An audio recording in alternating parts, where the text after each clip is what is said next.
which I think actually makes them stronger. George North, I know in a really weird way, has gone off, but Dan Bigger has come on at 10, and Anscombe has moved back to 15 with Liam Williams, I presume, moving to the wing. But that makes them, in these conditions with Bigger, that makes them a lot stronger. The try came inside the opening 90 seconds. Hadley Park for Wales, and they lead still by 7 points to 0. Andy Dunn is over at the Millennium Stadium. We'll get to him shortly. Feel very bad. Johnny Ward is with us. How are you? We didn't actually need Johnny to come in at all. We had Johnny Murphy here, we've Gary Breen on the line, we've Andy Dunn, we've Dan in studio. But just to annoy Johnny, because he didn't get home from Cheltenham till 7 a.m, Dan McDonnell have harassed him for the last 2 hours to get off his couch and come in. And here he is. Are you that easily led? It's absolute crimes against humanity, really. You know, backbone. No. Stand up for yourself. No, I'm pretty beaten. Although on the way in, the taxi driver gave me 2 tickets for the match to Croke Park tomorrow for the club final. So I didn't really want to go, but my brother's on about coming up, so now I kind of have to go and have to start off again tomorrow. But I'm very disappointed in you and Dan, to be honest. Well, it was important you came in because you've actually been to see some football as well. Yeah, I was at the Leeds Reading game. That seems like a lifetime ago now. Johnny can probably attest to a trip to Cheltenham. It's a real, especially if you're working. You had a good week? Had a good start to the week. Not great the last couple of days. I had Esport Allen, but ended up having a good bit on presenting Percy, and actually met a bit on the League of Ireland and Dundalk last night, but I was slightly down for the week. But that boat at 3 a.m. that leaves from Holyhead or wherever, that's grim. It's like another world. Yeah. Oh, wow. Were you in a horse box? I was in the back of a car. I don't even think I'm not even sure I even paid for a ticket. I basically was half asleep in the car, smuggled in the car onto the boat, and then you wake up in Dublin this morning and you're just wondering where you are.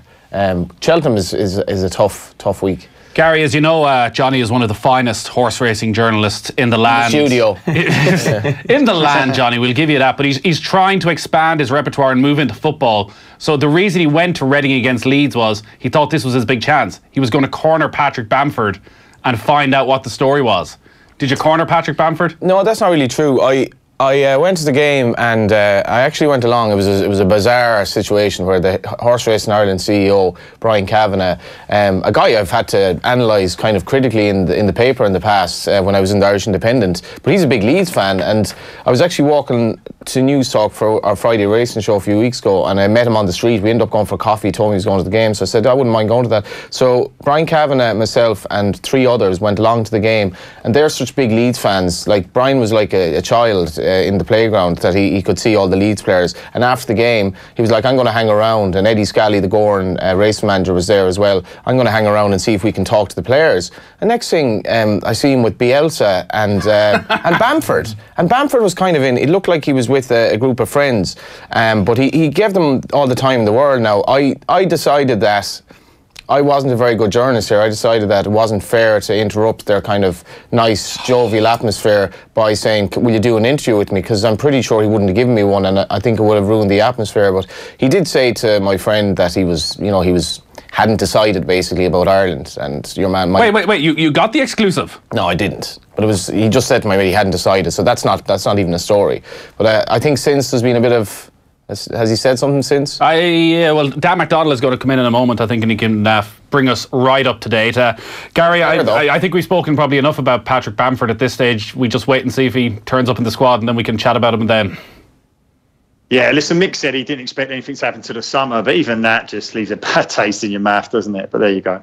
I agree with Kevin Kilban on this one. Like, Bamford should have decided this by now. Like, I'd be of the opinion now, if you haven't decided now, grand, we'll just move on, because there's no reason for him not to. I know he's saying he might be concentrating on his club career, but like, we obviously need him right now. And if he does have second thoughts, like, I'd basically be saying, well, sling your hook then. Like, I think relations with Mick McCarthy are, I don't want to say they're getting frosty already, but I think he's just sick of the sight of the journalist. 3rd Thursday in a row he's had to do a press conference, and again he was asked about Patrick Bamford. Yes, hello lads. How are you, Dan? Sorry. How are things? You're welcome. I just had to arrive in there. Hello, Johnny. Good to see you, by the way. 2 Johnnies, but I mean, particularly you, Johnny Ward. Like, 2 Johnnies are better than one. As a great man once wrote. There's absolutely no need for me to be here at all today. I'm really disgusted with you. Well, I was literally on a taxi in to meet my girlfriend in town, and I had to take a detour to come here. Well, anyway, yeah. It's good to have you, though. It is actually really good to have you here. To the, you're adding a lot of joy. Wales have kicked the penalty, by the way. We'll get to Patrick Bamford in a second. Matters Irish rugby. They it was kind of a kick battle.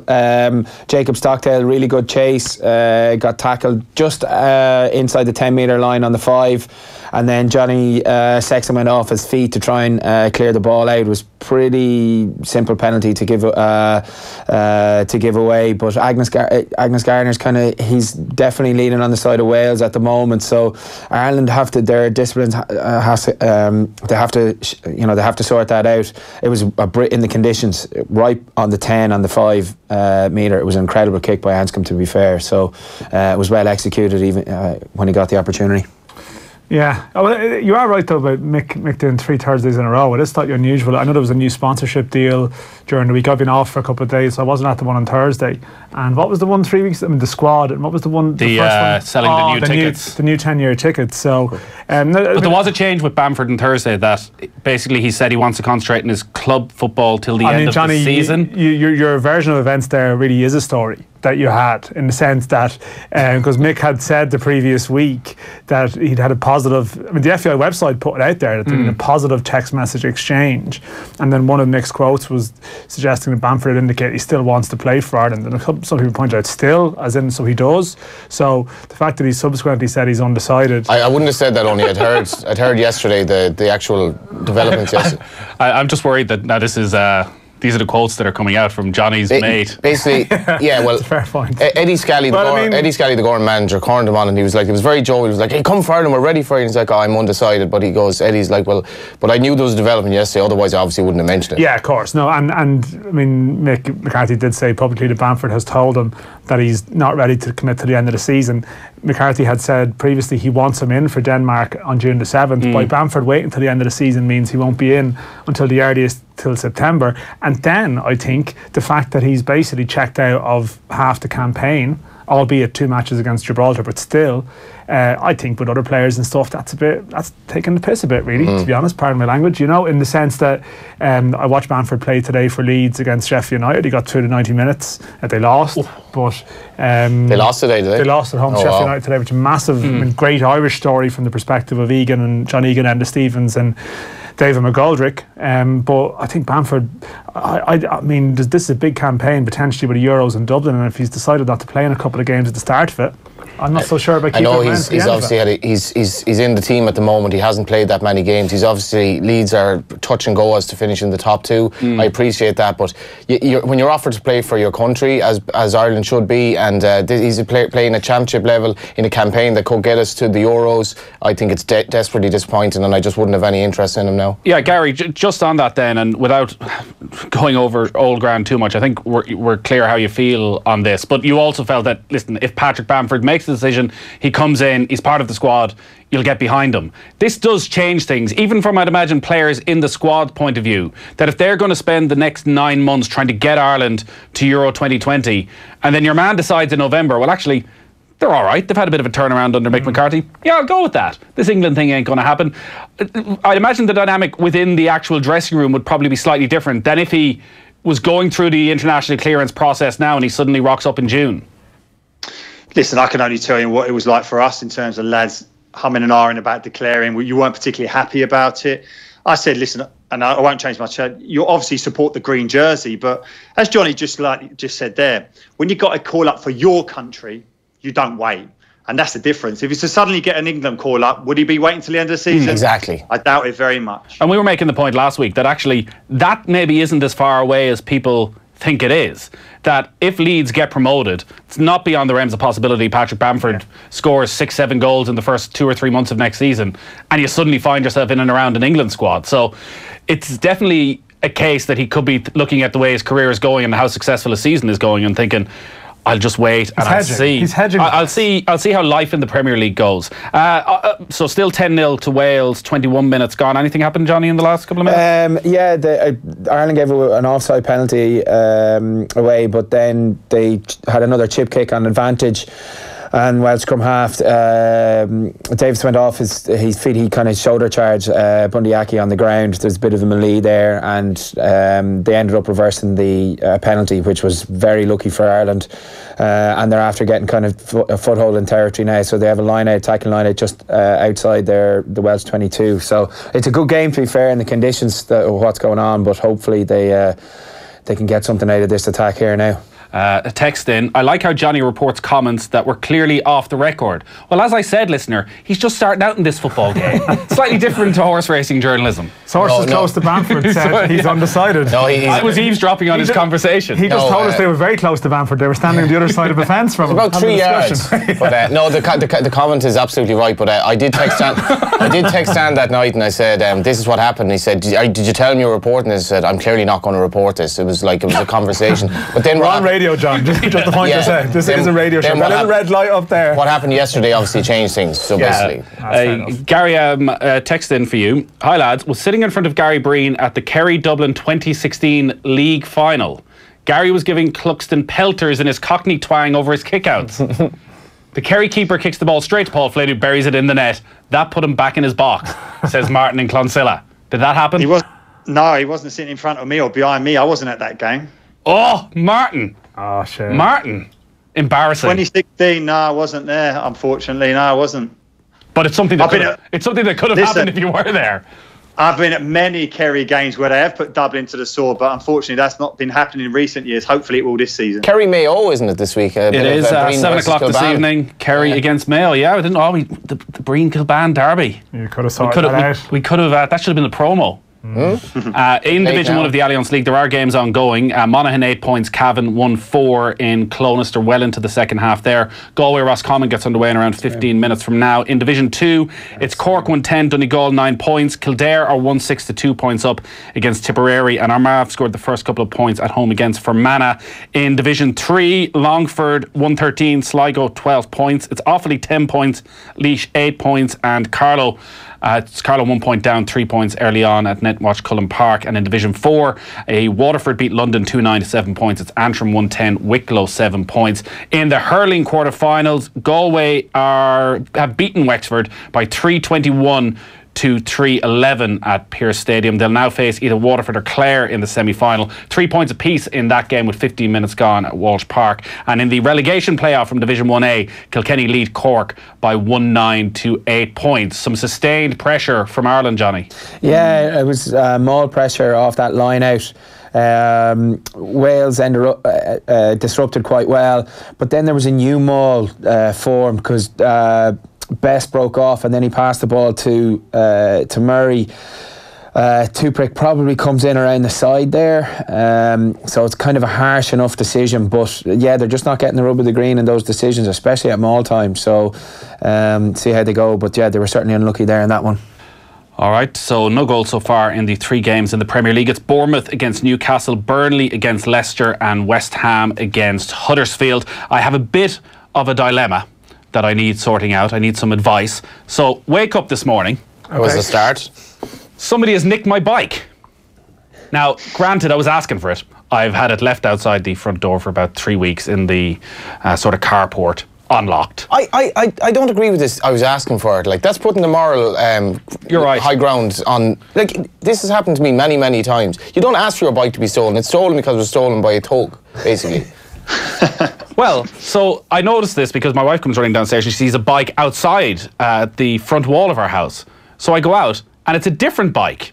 So obviously, some guy has come along on a bike, spotted mine, decided to trade up. But I'm not sure how much of a bike expert he was, because the bike he's left behind, I'm pretty sure, is as good, if not better, than my bike. He's not a thug, he's an entrepreneur. So what I'm wondering is, do I need to give the bike that was left outside my house to the guards to see if it was stolen, or can I just keep it? No, you can't, because 2 rights don't make a wrong, Nathan. Also, your new bike could have been involved in some kind of crime. 2 wrongs but don't all of a make sudden right, you're spotted going down the road on a bike that fits the description for, you know. Hopefully he stole it from some big crime boss as well, you know, who's looking for the bike now. It's like, if I find that bike, I'm going to... Can I bring it to the guards on the condition that if nobody claims it in a week, I get to keep it? I don't know the law. I'm sure there's a guard probably listening that can clarify this for you. I think you can go in, because when we were students, you can go into a Garda station and actually buy a bike for pretty much feck all, on bikes that were handed in by people that had their bikes robbed and stuff. Is that legal, do you reckon? So you could go back in. I think it's for charitable donations, okay. you know. So I think I hope so. Anyway. Yeah. But no, we definitely did that when we were in college. So you got a better bike from the... Certainly, and not only that, I have one of those things where that goes around the back wheel that you can put all your stuff into, a nice little bag. And he took that off. Do you use the bike at all? Do you use the bike at all? You do. But the weather's been a bit crap lately, so it's not. Was this in the middle of the night? Cycling. I presume so. Yeah, he could have been a fella just coming home from a nightclub after Cheltenham. Was he sure it wasn't you on your trip back home? Johnny's cycling today, actually. Yeah. What? Wait a second. If there's anything else you don't particularly like in the house, you can leave that outside now and it'll be gone. This being live radio, somebody's going to text in and say it was me who took the bike. Gavin Doyle said maybe it's karma for voting for Declan Rice as Young Irish Player of the Year. It's a nice way to bring that up. That Bamford of the bike. Your says everything. Before we get Gary's take on that. Did you make up that bike story just to bring up? I wasn't in on Thursday night, unfortunately, to talk to John Giles, but Shane Stapleton was presenting and brought up this scenario where Declan Rice has ended up as our Young Footballer of the Year. No better place to start than Declan Rice, who was this week, he was announced as the Young Player of the Year for 2018 for Ireland, and then the next day he's tweeting about his first call-up for England. What did you make of that? Not very good, actually, Shane. Yeah. The thing is, who gave him the award, you know? Well, you see, the tweet came out, and it was the Soccer Writers Association of Ireland who voted for him. And then the tweet came out from the FAI, were saying that this award maintains the integrity of the voting process. Yeah. Yeah, well, first of all, you've got to go to the Soccer Writers Association. I mean, when did they pick it? Was it quite recently, Shane? See, it was a couple of months ago, and Nathan Murphy, who you'd regularly speak to here on a Thursday evening, he was part of it, and at that time they were unsure over whether Declan Rice was going to commit to Ireland or whether he wouldn't. Now, at that stage, he had refused the call-up back in September, and Kevin Kilban, of course, felt at that point that there's no way he's coming back to play for us again. But Nathan would be very steadfast in saying that, well, he was the best player, the young player for Ireland in 2018. He played 3 international friendlies, and he was man of the match in 2. Yeah. Well, I think there's 2 things could happen there. I wouldn't agree with Nathan on that, to be quite honest, Shane. And I think from the lad's name, the lad's situation as well, Declan Rice's situation, I think the sensible thing for him to do would be to say in a letter something like, I don't think it's appropriate for me to receive this award. I think that would be the best bet. I think it'd be. I can't see it being right for Declan Rice in the position that he's in now. He's actually been picked for the England squad to come to Dublin and receive an award as the best young Irish player. It just doesn't make sense. From your point of view, John, would it have made sense to contact Declan and say this award is happening, or should, once we realise that Declan Rice had declared for Ireland, to just cancel it outright? I think it should be cancelled. I think once Declan Rice declared for England, that's the end of it. It's not going to look very good, Shane, if the situation is not going to be a popular award as far as the Irish soccer public or the Irish people themselves are concerned. Just so we're clear, Shane Stapleton will not be filling in on a Thursday night again. Under the bus with you. Throwing me under the bus with John Giles, a proper football man who never forgets. Oh, he will never forget. You're that guy now, Nathan. That's you. I wasn't alone. There was 5 other people. It was like suddenly, and it was your newspaper, by the way. I pick up your newspaper on Wednesday morning to find my name there, like it's some sort of tax defaulters list, as people who have voted for Declan Rice. Gary, was Declan Rice the best young Irish player last year? No, he's an English player, isn't he? But listen, in terms of that, common sense just had to prevail, didn't it? Listen, we're not disputing the fact that at the time of you making that decision, he was. And I know Kevin and I were we pretty much knew he wasn't going to come back for Ireland. But you guys can't do that. And suddenly he does come back to Ireland and you haven't given him the award when he was the best player. But you would just think that people should just knock the award on their head and move forward. That was probably the one issue here. I think you might have been making a similar point. I was trying to make the point that the FAI were in a difficult position here because the vote had taken place, so they couldn't pretend it hadn't. So if they had just scrapped the award, and to be honest, you might be better off scrapping the Young Player of the Year award anyways, a couple of years ago once it moved to under 25. Well, I was on a panel one year where there's only maybe 2 players qualified for the award because you have to have played for the senior international team the previous year. So the issue for the FAI would have been that tomorrow night the award ceremony takes place out in RTE. If they hadn't said anything, all the awards are presented and people start going, wait a second, what happened to the Young Player of the Year award? 2 and 2 is put together, questions are asked, was it voted for, and maybe it comes, first press conferences Mick McCarthy has Monday and Tuesday, it becomes a thing then, and you get out in front of it. I don't think that would have become as big of a thing as it did sending the press release out the other day. Like, I think come Sunday, Monday, I mean, it's only a bloody award. Do you know what I mean? Like, exactly. When you get to Sunday, Monday, the squad are in camp for 2 proper games. There's a big sporting weekend. There's a game on at the moment. There's other stuff going on. I don't think it would become that much of a thing. Honestly, and it's easy to say that now that sounds like a really wise and hindsight response. But I don't know. I mean, there's a Goal of the Year award. I think they might have changed the previous criteria on that to get some extra goals into it. Tune in tomorrow night to find out. Yeah, so they shift things around. I mean, it's only a... Did he tweet to say he was honoured to get it or something like that? No, he hasn't done that. No, he did not. No, he tweeted a picture of 3 lions on the other day after he got into the squad. Wales 10, Ireland 0, still after half an hour in that. I was surprised it blew up the way it did. I had a quick look at the YouTube comments. Oh, lovely. Which is always a... Never go below the line, they say. Soccer writers and the FAI are a bunch of clowns. Nathan is completely stupid. Fair enough. My God, these journalists are absolute ball bags. Nathan cannot be that much of a moron. The year is 2030 and Kevin Kilban is still talking about Declan Rice, which may well be true. Johnny, what's been happening? Wales just got a penalty just inside the Irish half-back scrum. So Ireland turned over their first scrum, and then they're after conceding 2 penalties the last 2 scrums. Referees saying that Ireland aren't driving straight. I think there's a bit of kind of messing going on there. I don't really know what goes on in there, so I can't really give you much. But they seem to be taking the hit and trying to wheel down the loose head side, and they're putting a lot of pressure on Cian Healy, which is forcing Tadhg Furlong to kind of push forward. So it's obviously a tactic that they're doing quite well. But it's a bit of a it's turned in the last kind of 12-13 minutes have turned into a bit of a stop-start just by the amount of penalties that are being given away on both sides. Let's go to Cardiff and check in with Andy Dunn. Andy, 32 minutes gone then, still Wales 10, Ireland 0. Your thoughts on the opening half an hour?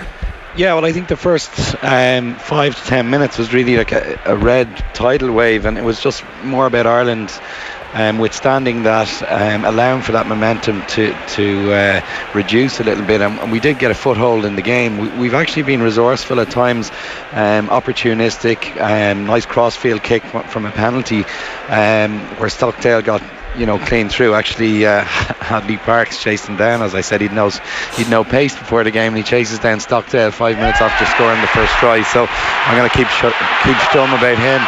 But ultimately, Wales look like they're winning the physical collisions. They seem to have more momentum. While we've had some possession, I think Wales are deserving of the 10-0 lead, but we're just hanging in there. All right, so 7 minutes till half time, still Wales leading by 10 points to 0. Speaking of Ireland then, it's this day next week, it's finally come around. Ireland will have their opening qualifier against Gibraltar. Mick McCarthy's named his 23-man squad, which was also a bit strange because he named 2 players who at the time it seems he knew were going to be out injured. Seems so. I wasn't. Alan Brown, probably the most notable. Who I was watching the Preston game on Wednesday night, and he's just really awkward, where somebody fell on top of his ankle right at the start of the game, and he was somebody who could well have made the squad. I guess the big stories, Gary, are that firstly, Stephen Ward is retired, 50 caps. Yeah. Obviously, probably didn't end the way he wanted with the whole WhatsApp scandal and all of that, and maybe didn't fancy coming in and having to face the questions around that. Firstly, on Stephen Ward, somebody who had a very good Ireland career, probably a reflection on what's gone on with Ireland over the last while, where it's flipped, where players are playing their best football for their club. There's no question he deserved his 50 caps with what he's done over Burnley in the last 4 or 5 seasons. Yeah, listen, in terms of what he's achieved, he's been a credit to himself, really. I remember him first coming over from the League of Ireland to Sunderland when we were up there with Mick. Wasn't quite good enough. Then came back when we moved down to Wolves, came as a centre forward, as you all know, a left winger as such. Mick converted him. I think we had an injury crisis at left back, played a game against Charlton and just excelled from that moment on. And he's been a real credit to any club he's played for. He's a great guy, great character, the type you want to have around, so enthusiastic. And to get to 50 captured countries is some achievement, and well done. Do we know why it's a 23-man squad? Well, I suppose 23 is the I know that's the final on the day panel that can talk out. I think that's what Mick McCarthy wanted to do. He wanted to replicate that by picking a squad, to suit those needs, rather than bringing 3 lads to Gibraltar and just, not even talking out. I don't think it's like saving on. A few years back, I cynically would have said they're just saving on hotels and flights. But I don't think that's the case. But it is, or maybe it is. But who knows? He was launching new 10-year tickets, and maybe not going well. But I think actually in a way, I actually really enjoyed the process of him narrowing down his squad, because you get a real insight into his thinking. I think if you bring 30 players, you name 11, you don't really get a sense of the pecking order. Whereas now, I think for the likes of, say, Cyrus Christie, Kevin Long was left out initially. I know he's got back in, and Myler, Aidan O'Brien, Sean Williams. Now, in some cases unlucky, in some cases it'll give them a G up. But I think it's actually good. We get a sense of, right, these are. Richard Keogh would say was someone I wondered where he stood in his pecking order, John Egan, but they're ahead of Kevin Long, albeit Long got the late call. So I think it's a proper squad announcement rather than these 38-man announcements. Now, the only flip side is I feel very sorry for someone like Pádraig Hammond, who gets called into a long squad, then announces, very proud, it's a great moment for me, and then doesn't get to come in. That's a legacy of the previous managers' ways of doing things, and it's happened with a few players in the past, Chris Forrester and a few others, and Richie Towell and a few others spring to mind. Like, you want that sense of achievement for that new cap to actually come in. Yeah, we've fallen into that trap on the show a couple of times of Adam Rooney was getting the player on the show that night and talking about their journey and to this stage of getting called up for Ireland, and then they don't even get a training session out of it. The Brown injury, though, it leaves it very short in midfield in terms of options. I mean, it's the hardest part of the team to figure out what exactly he's going to do. I don't think we're that short. I think it's just, in terms of actual quality, anyway. Well, no, but there's still, Brady, Hendrick, Curran, Dave McGoldrick is a 10. Dave McGoldrick is a 10. It's probably the one area where we have quite a few bodies, but there's a question of how he actually I saw Hendrick actually last Sunday, and you were Liverpool Byrne. It's very hard to know he was even on the pitch. Well, he's been dropped for today's game. Both himself and Robbie Brady are on the bench, and that's one of the issues facing Mick over the next while, and one of the issues that Martin O'Neill faced over the last couple of years. Lee Mackey touched on it in the Examiner today, of somehow getting Robbie Brady and Jeff Hendrick back to that 2016 form. And unfortunately for Jeff Hendrick, it feels as though his best club form has come between international breaks. There was a period a month ago, I think, where most people were saying that actually he looks nearly back to his best at Burnley, and somehow over the last 2 or 3 weeks it's fallen off a cliff again. Playing on the right a bit as well, which is he's totally fish out of water, and he just wasn't getting on the ball at all. The couple of times I've seen him where Burnley have been backs against the wall stuff, putting him on the right, I don't think that's much good for a player in terms of confidence either. He can't actually do what he's good at. He's played all over the place with Burnley and Ireland. Robbie Brady hasn't started a Premier League game this year. That's what I want to ask Gary about. Worried about. Particularly considering the way Mick McCarthy's been talking, Gary, is that he wants players who are playing football. He didn't include James McCarthy in the squad at all because obviously he hasn't played any. But Robbie Brady isn't that far off that. He's been getting substitute appearances. But for somebody who should really be the fulcrum of this team, there's probably big question marks about whether he's going to be in the starting 11. Yeah, but Robbie Brady is fit. The problem with James McCarthy is he had no consistent period of being able to play regularly as such. I genuinely don't think it's that big a deal about lads club football. I really don't, not in terms of how it is with the stronger European nations. Mick McCarthy's identified within that group of players, from that 30, 40 players available, who will contribute to a team. He'll have a team in mind, and there's no doubt about it. What he'll be able to do, and I've seen this at first hand, is that those guys who are struggling for confidence at league level, he'll bring them in, he'll tell them what's expected of them in their role, and he'll expect them to excel. That's exactly what will happen. We've seen it before, even when that good team going into the World Cup back in 2002, there was lots of players who weren't playing in their club team. It didn't really matter. It really doesn't matter as much as you think. I've seen it where like guys come in and they're just rejuvenated by coming into an environment that they know, that they trust. They're in playing for their country, and it elevates their game again. I expect that to happen with these groups. I'm not sure only the fulcrum of the team though, Nathan. In that, is he a proper central midfielder? He can be. Can he be though? If we have a defensive performance, and Mick said, there's a lot of the stuff is going to be ugly. Where does Robbie Brady fit into that? He's brilliant at set pieces, but I don't even know where his best position is. What do you think of Robbie Brady? I mean, Robbie Brady in Zenica, was that the name of the city we played the Bosnia playoff in? He went in as a number 10 and scored that brilliant goal. In the Euros, he played as part of a three-man midfield with James McCarthy and Jeff Hendrick. At home to Germany, he played as as a central midfield player. So, but I would be a little. I know Gary's talking about. I agree with Gary's point completely about players being rejuvenated.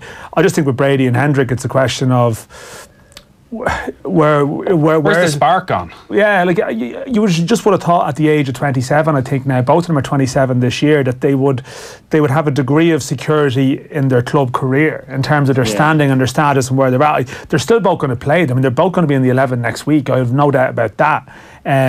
But and Brady did have a long-term injury, to be fair. He did return after 9-10 months out, so you have to make that point. But neither of them had found their natural home in a Premier League side, and it's just a small bit concerning now at this stage. Wales will have a chance to make it 16-0 with the last kick of the first half. Johnny? Yeah, they're a team that are not adapting to the conditions, despite them wanting to play with the roof open. They're inaccurate. They're offside quite a lot. They've given away 2 or 3 offside penalties from just trying to jump the gun. Their kick game has been inaccurate. And they're on the wrong side of the referee, especially at scrum time. I think every scrum, no scrum has gone to completion yet, and has ended up in a penalty for Wales. I hate to say it, they're in danger of a bit of a hiding if they keep going. It's probably going to be 16-0 down. And also Dan Biggers, the fact that he's come on really hasn't helped, and something that not a lot of people kind of comment on this, but it's actually his kick receipt game is unbelievable. So on attacking kicks, most 10s won't chase box kicks. He'll get up in the air, and he actually won a ball that led to this kind of attack. He beat Jacob Stockdale coming forward off a box kick. So those are the added extras that he brings to the game are really hurting Ireland at the moment. But yeah, from a conditions perspective, Wales are playing them incredibly well, and Ireland are, I suppose the way to describe them is inaccurate and ill-disciplined.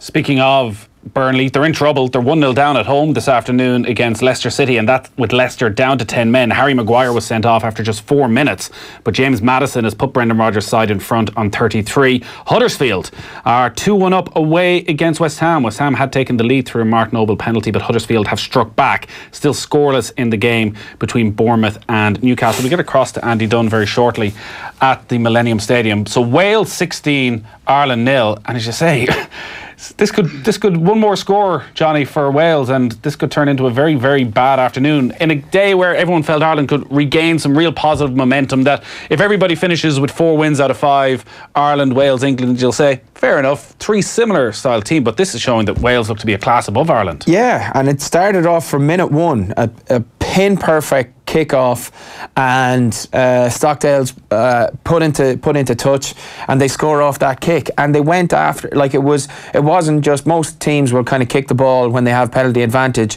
They weren't kicking the ball for the sake. It was a tactic. They realised Conor Murray wasn't in the backfield, and they went after that space that was there.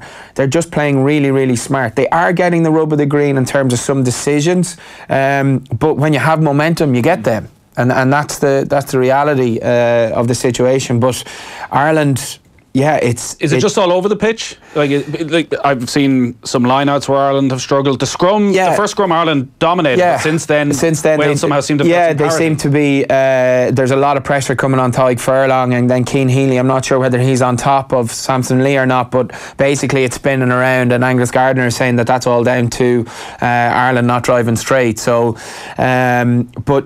Yeah, they've just been inaccurate. Anytime they've got in the 22, they've knocked the ball on, but simple knock-ons, one pass plays off 9, really small tip-ons.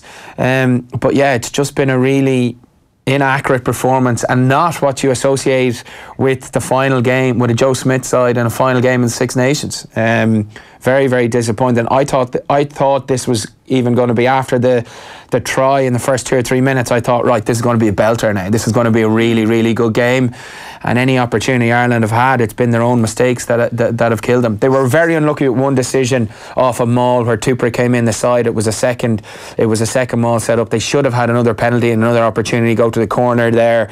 They didn't get that, and that kind of sucked the life out of them a small bit. So that's one instance that they were unlucky. Stockdale chance as well, if he'd gone over there. Chance, yeah, that's just really good D. To be fair, Hadley Parks, he did have the angle, but those tackles are really hard to make. Someone like that, as power, before that, he fends off the number 8, and you think, right, clear run in. But Hadley Parks has an absolute stormer of a tackle there. That's quality defensive play. And Wales' defence throughout the Six Nations has been outstanding, and they're happy to let other teams have the ball and trust their defence. And I wonder, with the style that Ireland have played with, where they try and grind teams down and force their defence to make a mistake, if actually they've just come up against an immovable object. Yeah, well, that's a Sean Edwards tactic. He leads incredibly good and well-disciplined sides that generally have a lot of line speed. He changed it up a small bit now that he's given the 13 a bit of a licence to shoot, and one guy comes up with him on his inside, another one on the outside.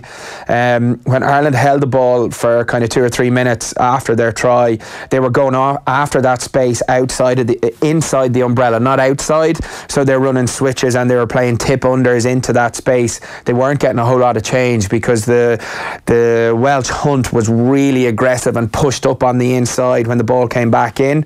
But yeah, it's a defensive effort that Wales would be very proud of so far, but it is like that's a Sean Edwards characteristic, and you see how he was when they showed the anthems. He was the only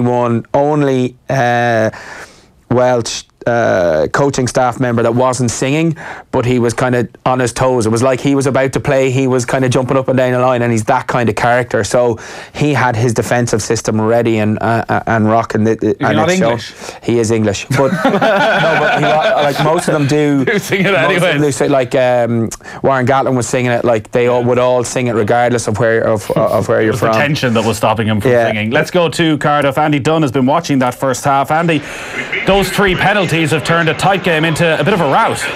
Yeah, it feels a little bit like an ambush in the scrum.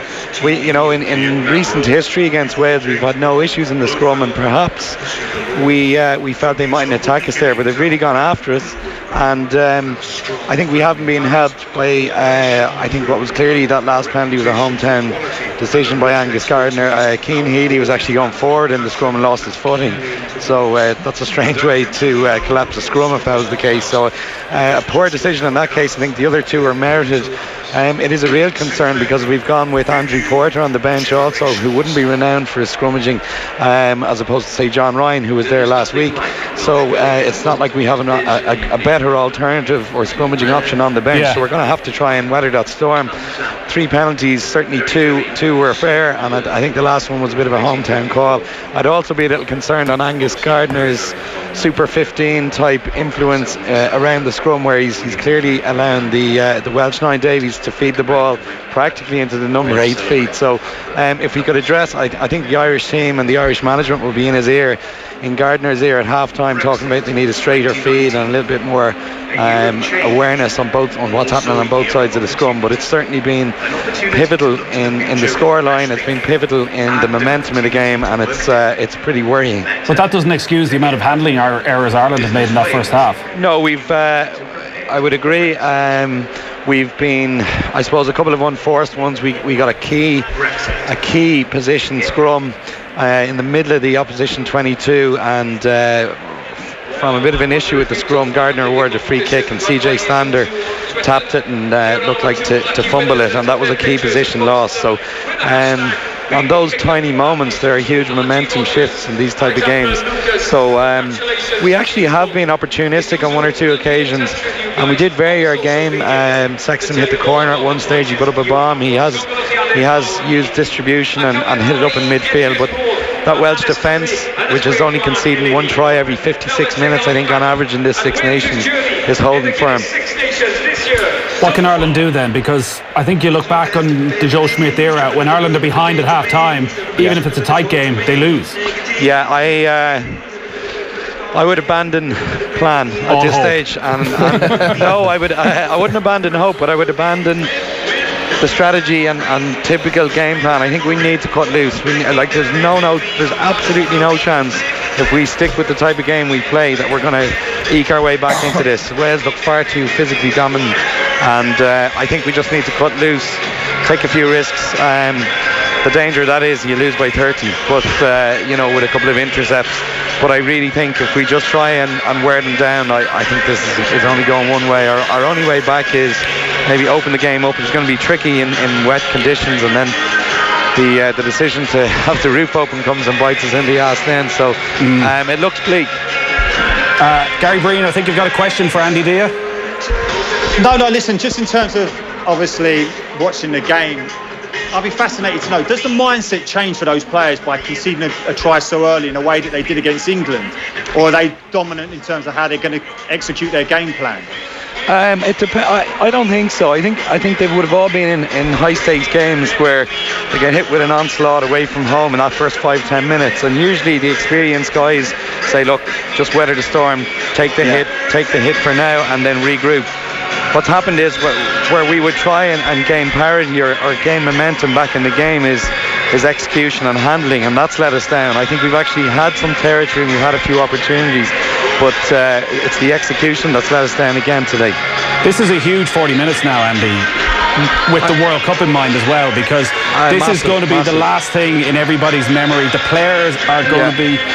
This is going to be the only talking point for the next 6 months. Yeah. If it turns badly wrong over the next 45 minutes or 40 minutes, they need to regain some sort of pride in the scoreline at least. Absolutely. I mean, we talked, it felt interminably after that poor Italian performance, like the longest post-mortem in history. Now we're going into a 4-month one. If things don't change, I suppose the feel-good factor will have really fizzled out of Irish rugby if we have an underwhelming second half. We're talking about a Six Nations where we crashed and burned after what was an incredible 2018.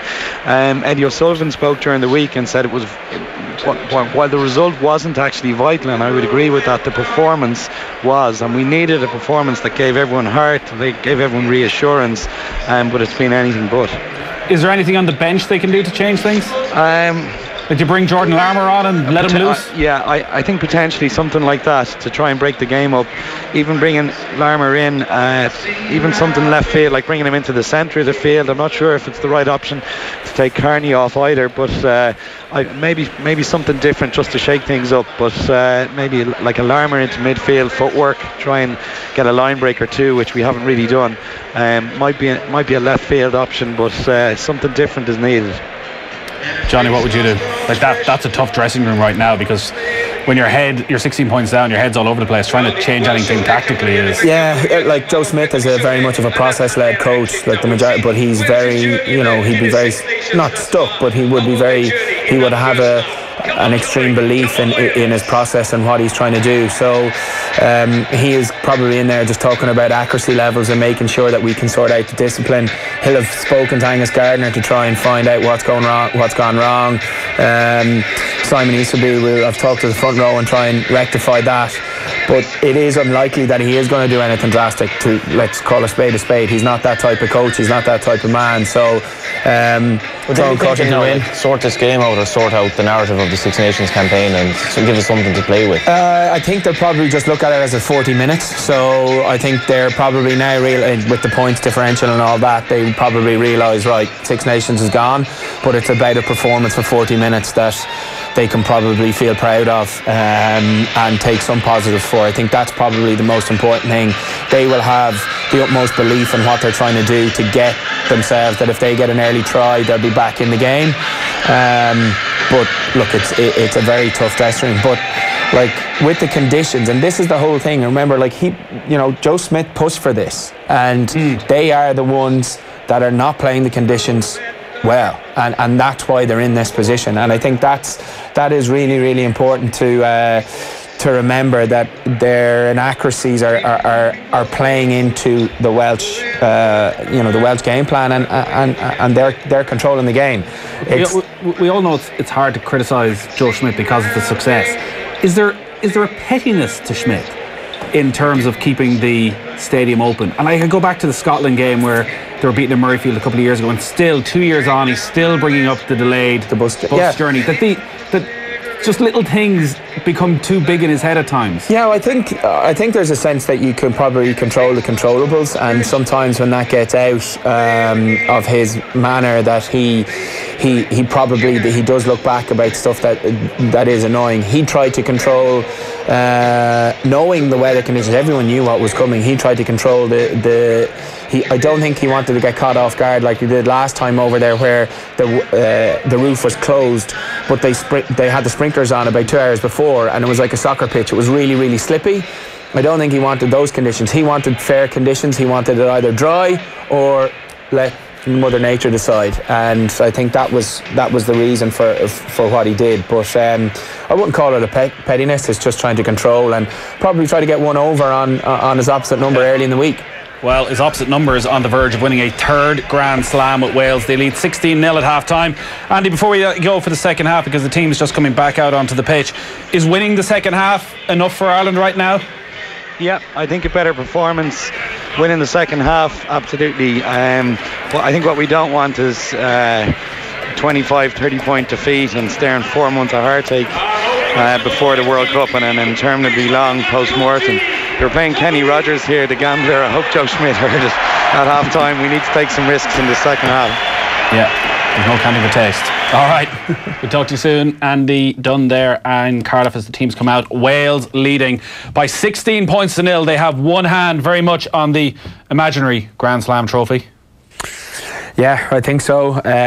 For me, I would be, if they continue playing the way they are, it's in danger of another England experience. But you'd have to trust in the lads at the dressing room that they come out and they really do put in a performance now in the next 15 minutes. I know it's cliched, but if they can get a score, possibly 16-10, after 10-15 minutes, and historically in these big games, if Ireland are within a score with 5 minutes to go, the Welsh might struggle a small bit. Sport's incredible how things can go so from high to low. Willie Mullins, in the space of 2 minutes in the Gold Cup yesterday, 3 of his 4 runners were out, and then he ends up winning with the other. And you go back to Ireland against New Zealand, that seems like about 3 weeks ago, and now look where we are now. It's just been an incredible turnaround.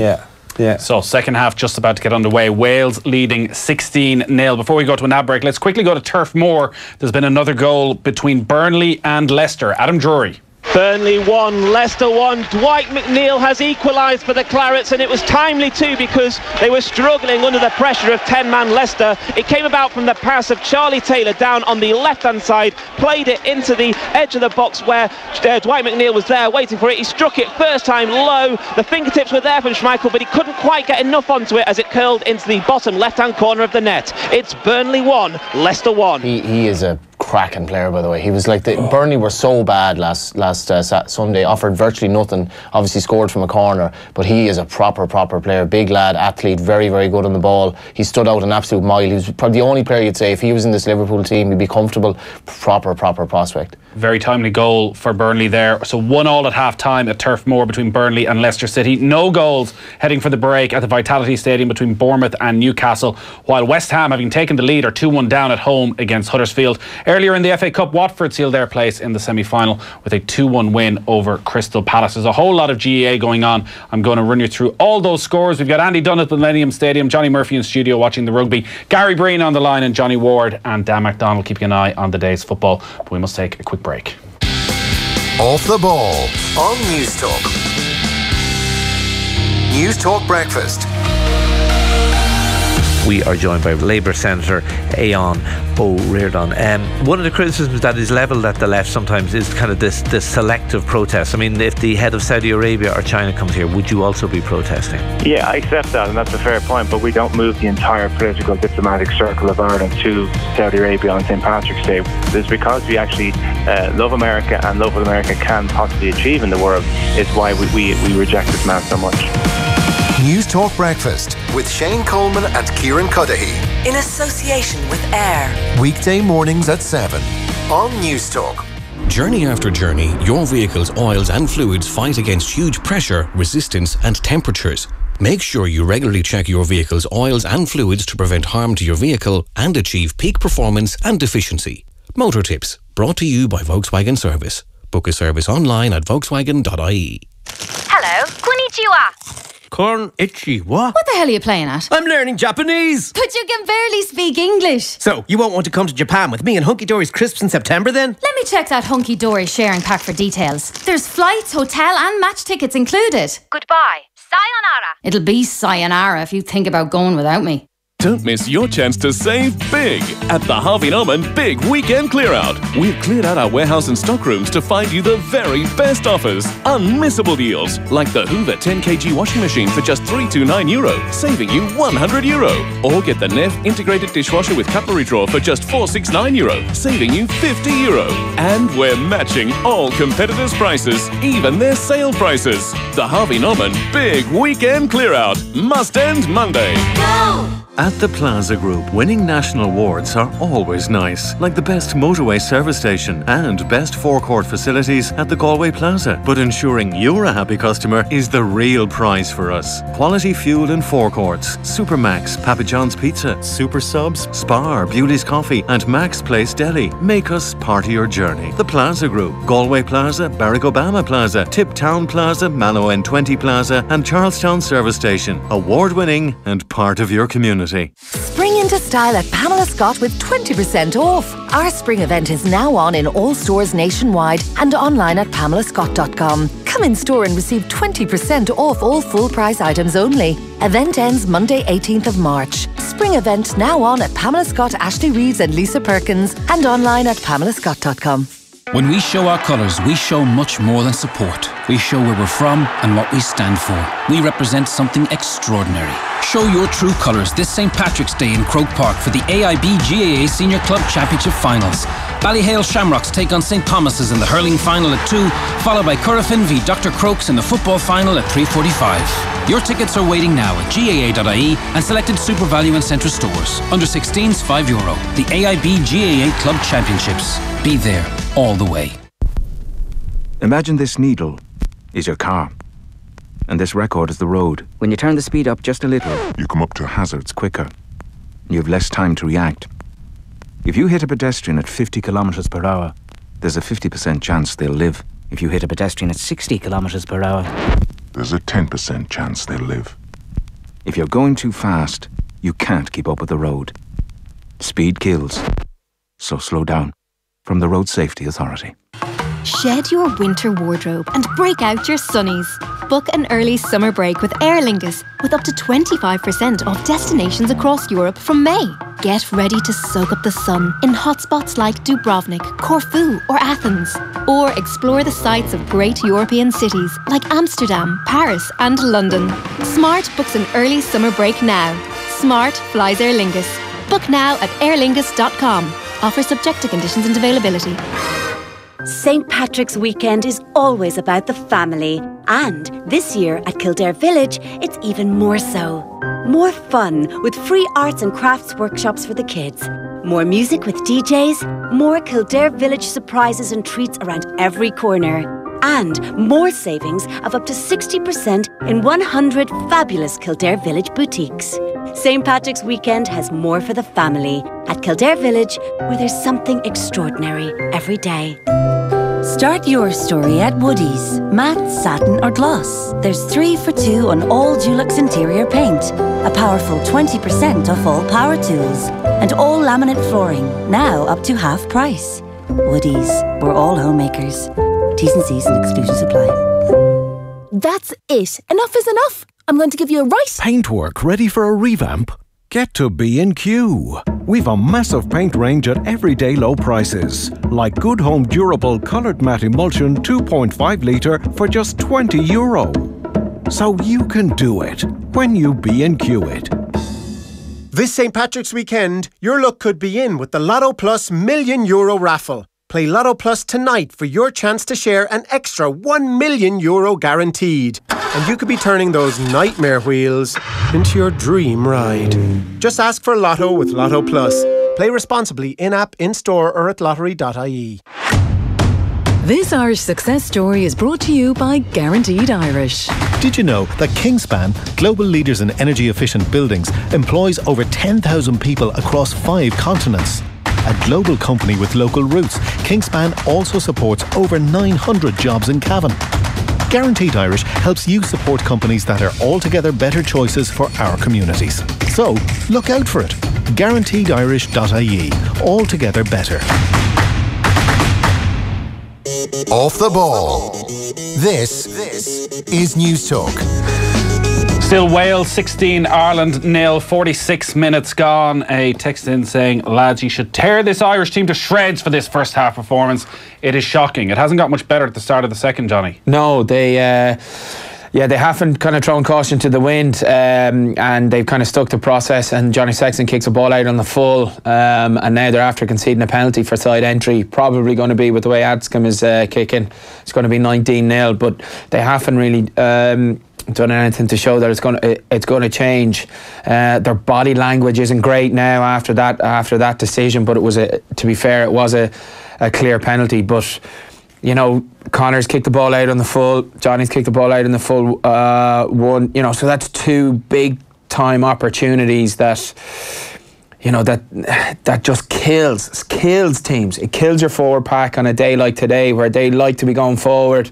And that again, that's reckless from Cian Healy, coming in the side, bit of a shoulder charge, knocking a guy past the ball. It's just not. That's unbelievably stupid from Cian Healy. Yeah. And that's not the first time he's done that in this game. No, and like do you take him off? If you're Joe Schmidt, I know he's well, to be fair, turnaround in form he's had over the last year, but yeah, doing this on a day like this. Yeah, I think that, you know, that's too important. You know, I think when someone loses their head like that or gives away a silly penalty like that, they need to come off with the stakes that are involved here, you know, and you're not going to lose anything by Dave Kilcoy coming on. You probably might actually add something with his ball carrying ability and the form he's in. But yeah, it's not a good place to be in. So Garrett Anscombe with a chance to make it. Wales 19, Ireland 0, 48 minutes gone. He steps up, he's a long way out, and it's going to just bend back in. That's a smashing kick from Anscombe. So not the start of the second half Ireland wanted. It's Wales 19, Ireland 0. In the hurling, in the Division 1 quarterfinals, Galway through to the semi-finals, a 321 to 311 win over Wexford. Wexford 11-10, Nathan? Well, Wexford scored 3 first half goals in that. It was they were a point down half time, weren't they? They were. Cathal Mannion, Niall Burke and Ty Harron with goals in the second half for Galway. They'll face either Waterford or Clare now in the semi-final. In that game, it's half time and Clare lead by 110 to 11 points. In the relegation playoff, Kilkenny relegated. They were beaten 215 to 116 by Cork. Of course, the system is changing next season, so I don't think they're actually going to be relegated. It's a reorganisation. They'll be in a slightly different position. What's bothering you, Johnny? So 19-0 down, stand up for your kick-off, and Johnny kicks the ball dead. Goes out, 2 bounces, out over the try line, and they have a scrum back middle of the pitch. How often does that happen, Johnny Sexton? I would say probably never. And but it's like that. That's what's happening today. You worried about Sexton's form? I would be on a display like that, and it's just going to be interesting to see how when stuff like that sneaks into someone who is genuinely world class, you would have to worry about that. But we'll be telling to see when all these guys go back to their provinces to see how, because they were all in really good form before. You know, it was the first time ever that we've had all 4 provinces qualify. You know, I really think that. You know, that's when it's going to be really telling. But for the moment, yeah, this does not look good for the last 30 minutes of the game. 19-0 to Wales, 10 minutes gone in the second half. In the football, Monaghan got a much-needed win in Division 1 of the Allianz League. 14 points to 1-8 winners over Cavan. Galway currently lead Roscommon by 8 points to 4, heading towards half-time at Pearse Stadium. Galway looking to force their way into a league final. In Division 2, Donegal came from 6 points down to beat Cork by 7 points at Porky Rin. Donegal 119, Cork 112, the final score. Closing stages in Newbridge, it's Kildare 1-9, Tipperary 1-5. Armagh lead Fermanagh 5-4 in Crossmaglen. Longford 2-15 to 14-point winners over relegated Sligo. Offaly 15, Laois 2-12, the final score from O'Connor Park. And Carlow 7-4 up against Down into the second half of that game. And in Division 4, Wexford lead Limerick by 11 points to 6. Earlier, Antrim beat Wicklow by 2-15 to 10 points, and Waterford beat London. In the Premier League, the latest scores have just gone off my screen, but Burnley had scored just before half-time to bring them level at 1-1 against Leicester. They're still at half-time. They're just underway at the London Stadium, where Huddersfield 2-1 up away at West Ham, and Newcastle actually scored right on the stroke of half-time in their game away against, I think we can get that actually, we'll go Bournemouth to the Vitality Stadium, can we? Bournemouth against Newcastle. Let's hear about the story of the first half and that late goal from Alan Lewis. Bournemouth 0, Newcastle 1. The away side taking the lead on the stroke of half-time. A wonderful free kick from Salomon Rondon from 25 yards out. Before that, Bournemouth had the best chance of the game. Ryan Fraser played in by Joshua King, shooting across the face of goal and clipping the outside of the far post. Callum Wilson's also gone close for the home side, but Newcastle fans who've made that 350-mile trip to the south coast, well, they've got something to cheer about at the break. It's Bournemouth 0, Newcastle 1. I feel like we haven't given Gary Breen enough airtime today. Apologies about that, Gary.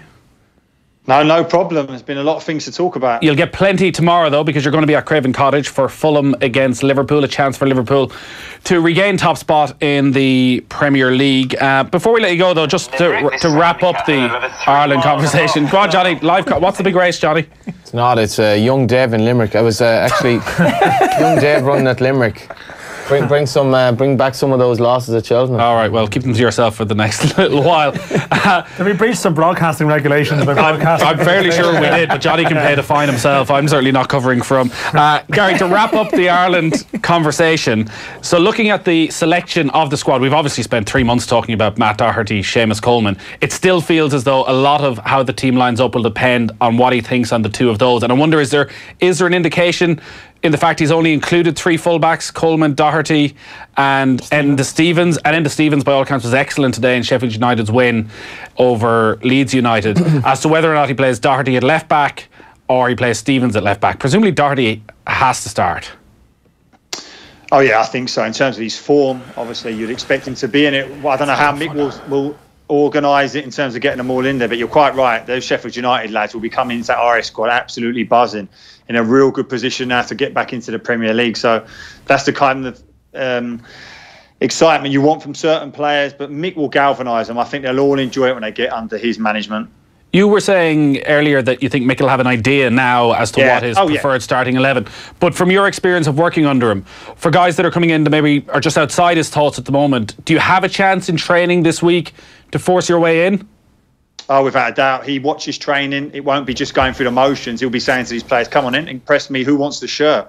He'll have a thought process in terms of what are his best 11, but that can change in training. That's what's so encouraging for those players, that the ones who despite how they performed, despite how they were training maybe at times as well, we're always going to play under O'Neill. McCarthy will make sure it's a clean slate. There'll be guys who are ahead of others, of course, but those other guys will have an opportunity to prove their worth. How much of a worry is it, Gary, though, that he's like, what chance has he had to make shape with this team to get them to know each other? Because for a start, it's actually hard to know what team he's going to play, but I know we've a soft enough start, but how much of a negative is it that he's going in there with so little time to actually prep in terms of his first 11 playing with each other?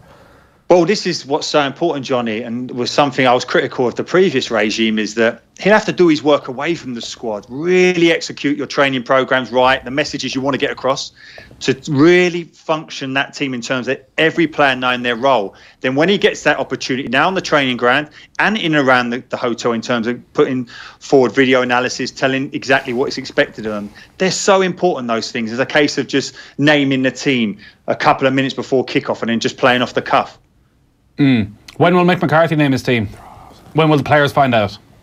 They'll know the day before, I think, in terms of set pieces, because that's something we've been a shocking at. And it's difficult to be critical of those players, because if you don't know what the team is, you're not going to know what your role is on those set pieces. And over Martin O'Neill's reign, we've given away some dreadful goals and looked so vulnerable, and everything changed, obviously, with that Denmark equaliser from a set piece. So I think they'll know the day before. I think they'll be expected to keep it to themselves. I know the modern day media will probably get a whiff of it as such. But don't say it around Johnny Ward. It'll be on the radio straight away. Listen, I think he'll trust the players to say, listen, this is what we're trying to achieve. Everyone will know their roles. I'm looking forward to it. What do you want from these two games? Like, if we're here Wednesday week with 6 points, is that all that matters? Does performance come into it for you? Does a better style of football come into it? Yeah, I think it does in terms of organisation more than anything. Listen, we want the points. Of course we do. But I think I want that connection between the supporters and the team to be built up again. I think it was lost towards the end. I think the supporters were sick and tired of seeing the type of football we were seeing. Yes, at times results were incredible in terms of what we achieved at times. But I think we'll have an organised team. I think all those players will know exactly what they're doing, and it's up to them then. And if they don't perform, then we can be critical of the players and say that they're not good enough.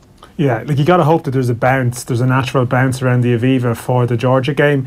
You should be able to win in Gibraltar, you would think, and then home to Georgia, hope that you get a bit of positive momentum going. And then the point that the lads are making, or Johnny's making, I mean, before the next game in Denmark, they're going to a training camp in Portugal for a week in May.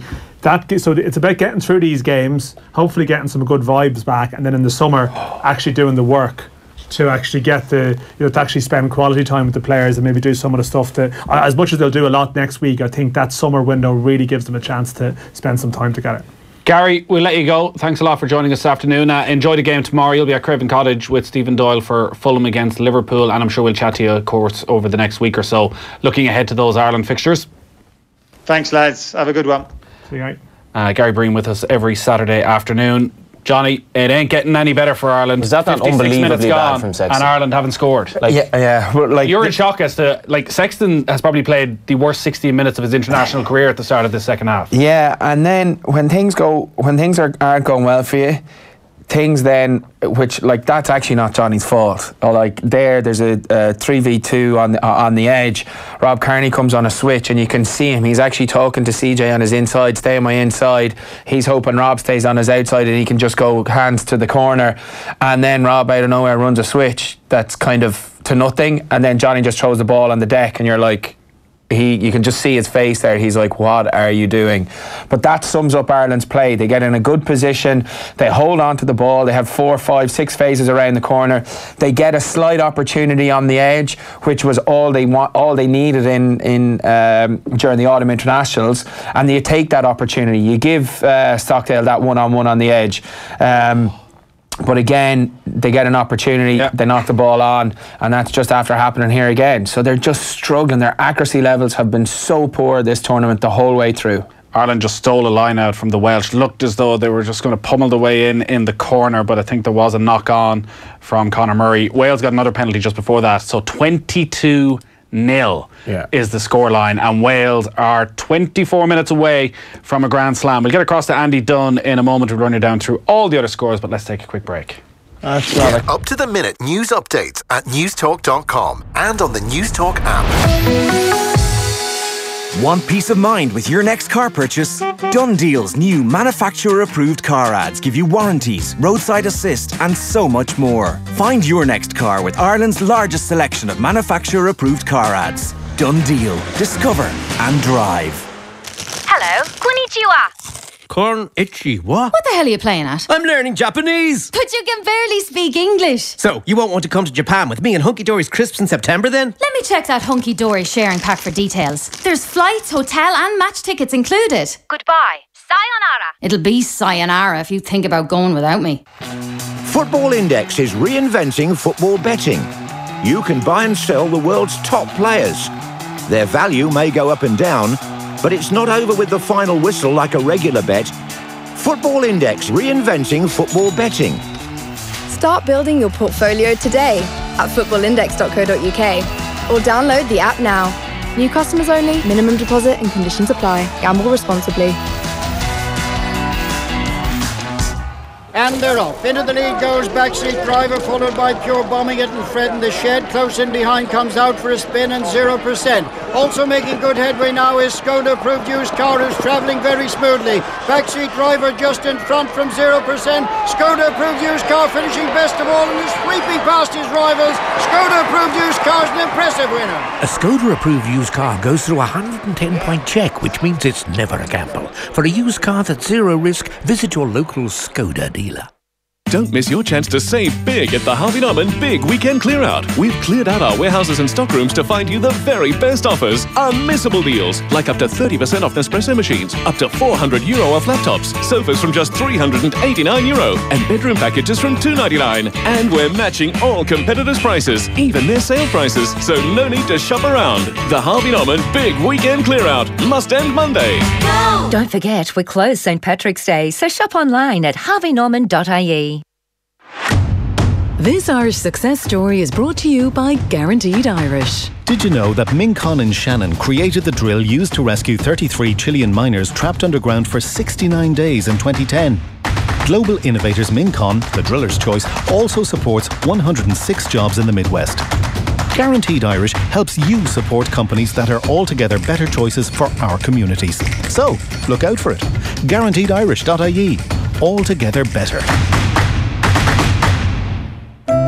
Start your story at Woody's. Matte, satin or gloss. There's 3 for 2 on all Dulux interior paint. A powerful 20% off all power tools. And all laminate flooring, now up to half price. Woody's, we're all homemakers.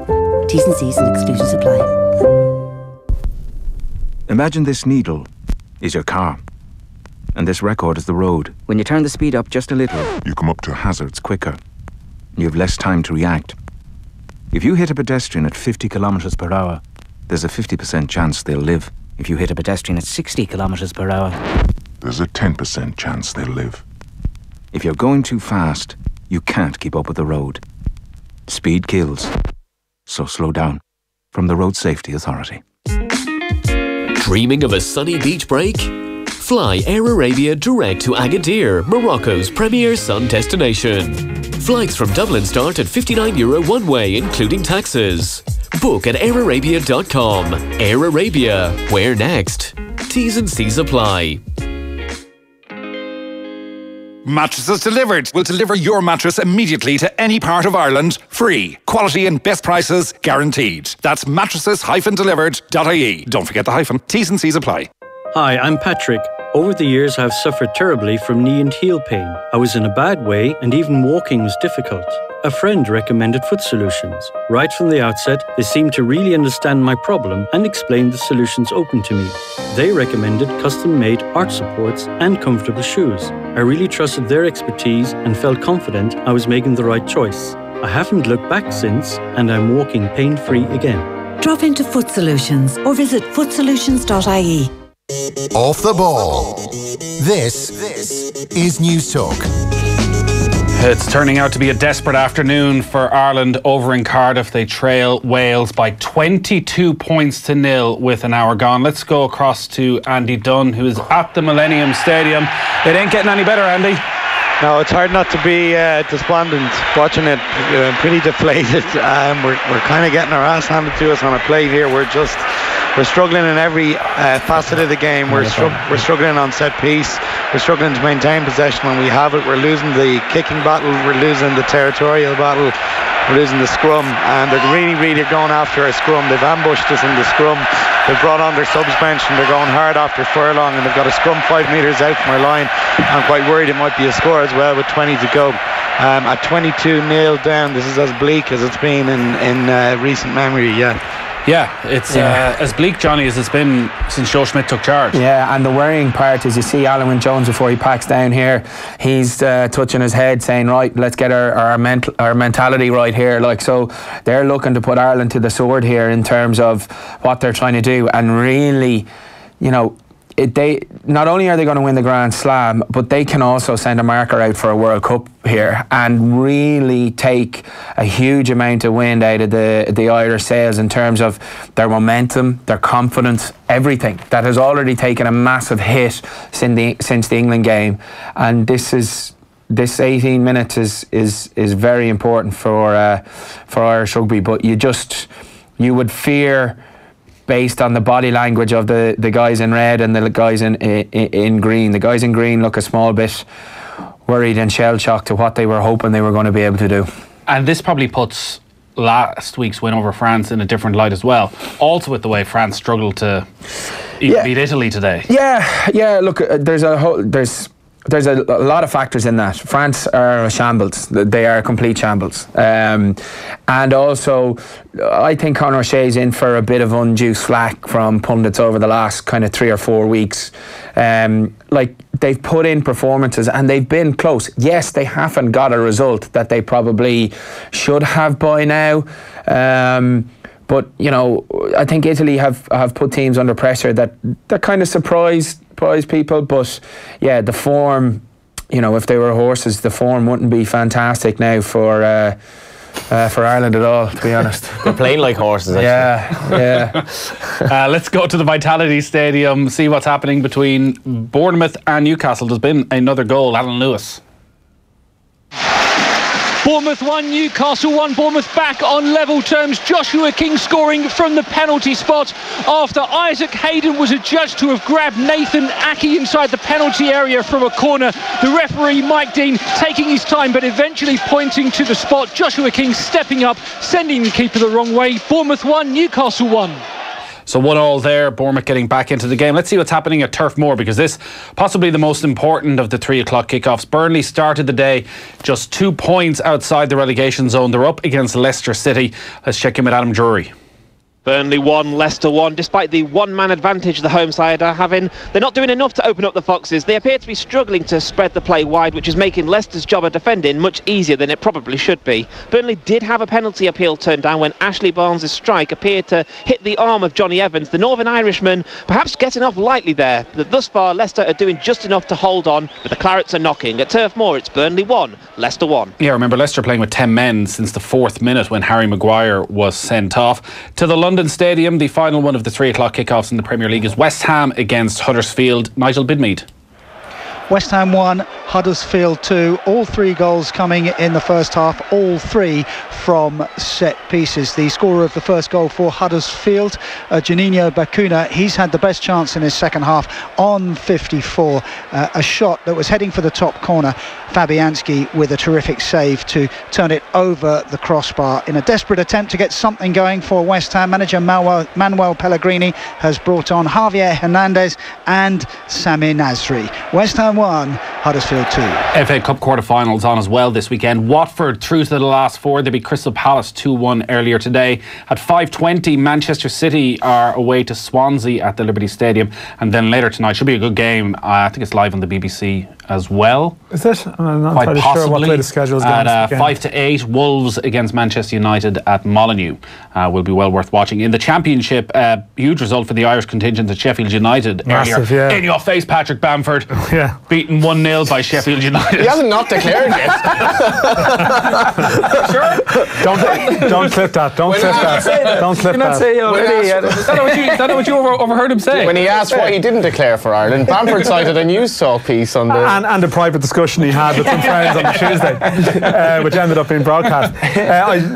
But for Sheffield United, David McGoldrick, is a good story too. He's come back fit, but Egan and Enda Stevens, who've both... they both left Premier League clubs to go down the leagues and come back up. Egan never played at Premier League level, Stevens did.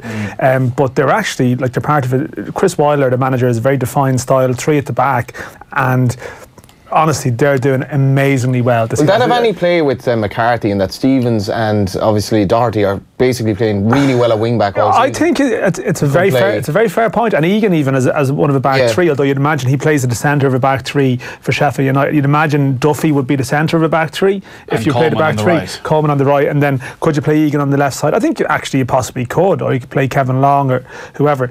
But I think it's a very valid point. The thing is, I was just looking at the piece from Monday that Stevens is the only left back / left full, and he's not actually a left back, I guess, in terms of where he's played playing at the moment, but I mean, he's the only recognised left back in the squad. I mean, Robbie Brady would be the only other one, unless he is thinking of switching Doherty, which you'd have to think is a live possibility. To be on form, definitely. I should say, a big win for Aston Villa, a big result for Aston Villa, turning up against Middlesbrough, but I see Conor Hourihane actually isn't involved today and looks to have picked up a knock. So with Alan Brown obviously out, I mean, Hourihane would be a concern as well. So maybe actually, as you were saying, John, it might be a little bit light in midfield if that's a serious problem. Elsewhere, West Brom are 1-0 up against Brentford. Hull 2-0 up against Queen's Park Rangers. 1-1 between Ipswich and Nottingham Forest. Scoreless between Preston and Birmingham. Norwich, the league leaders, have just scored to go 2-1 up away at Rotherham.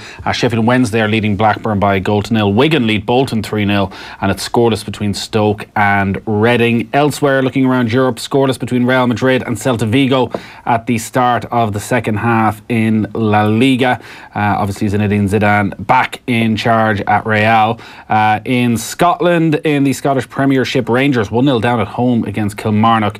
It is 1-1 between Aberdeen and Livingston. Hamilton 1-0 up against Hearts, and Hibs 2-0 up against Motherwell.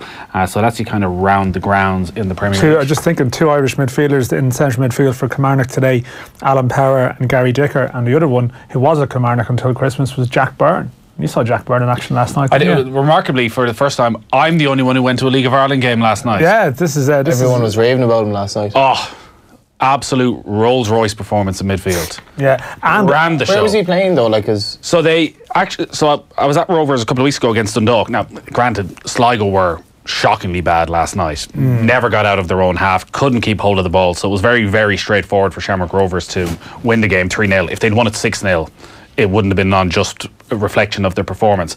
They were playing a sort of 4-2-3-1.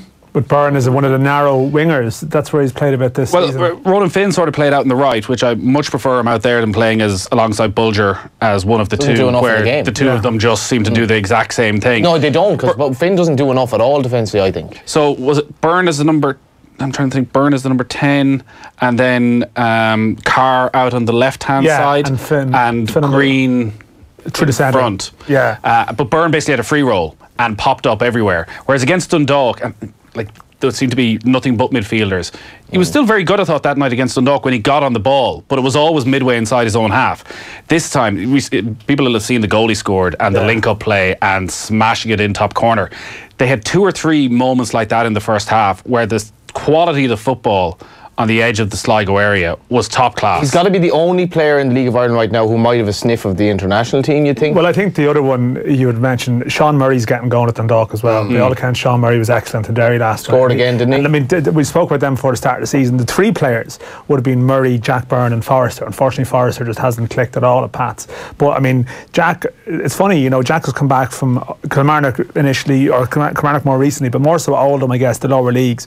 Like last night, he had Mick McCarthy, Stephen Kenny, Terry Connor, Robbie Keane watching him, and his profile can actually really build at a serious level at home here. Now, where is that going to lead to him? I mean, it's going to lead to him, you would think, leaving eventually if he returns to that was the first thing I came away with thinking last night. Kind of sad. But I think for the sake of his CV, I think the last thing he should do is look to say engineer a move quickly. He actually needs and he'd be playing in Europe as well. He needs to that prove Rovers team in Europe could do well this year. He needs a full season. He needs 30, 35, 40 consecutive games that can show he can do it consistently, because there's still question marks about the short stays he's had at various clubs. He might say that's unfair, but I mean, you look at look at the Wikipedia entry, or you look at the soccer base, or wherever you look at it, you just see short spells, short stays here. So he does need, and ironically enough, I mean, it could well be that if Jack Byrne could peak, it could coincide with Stephen Kenny taking over as Ireland manager. So that could be the manager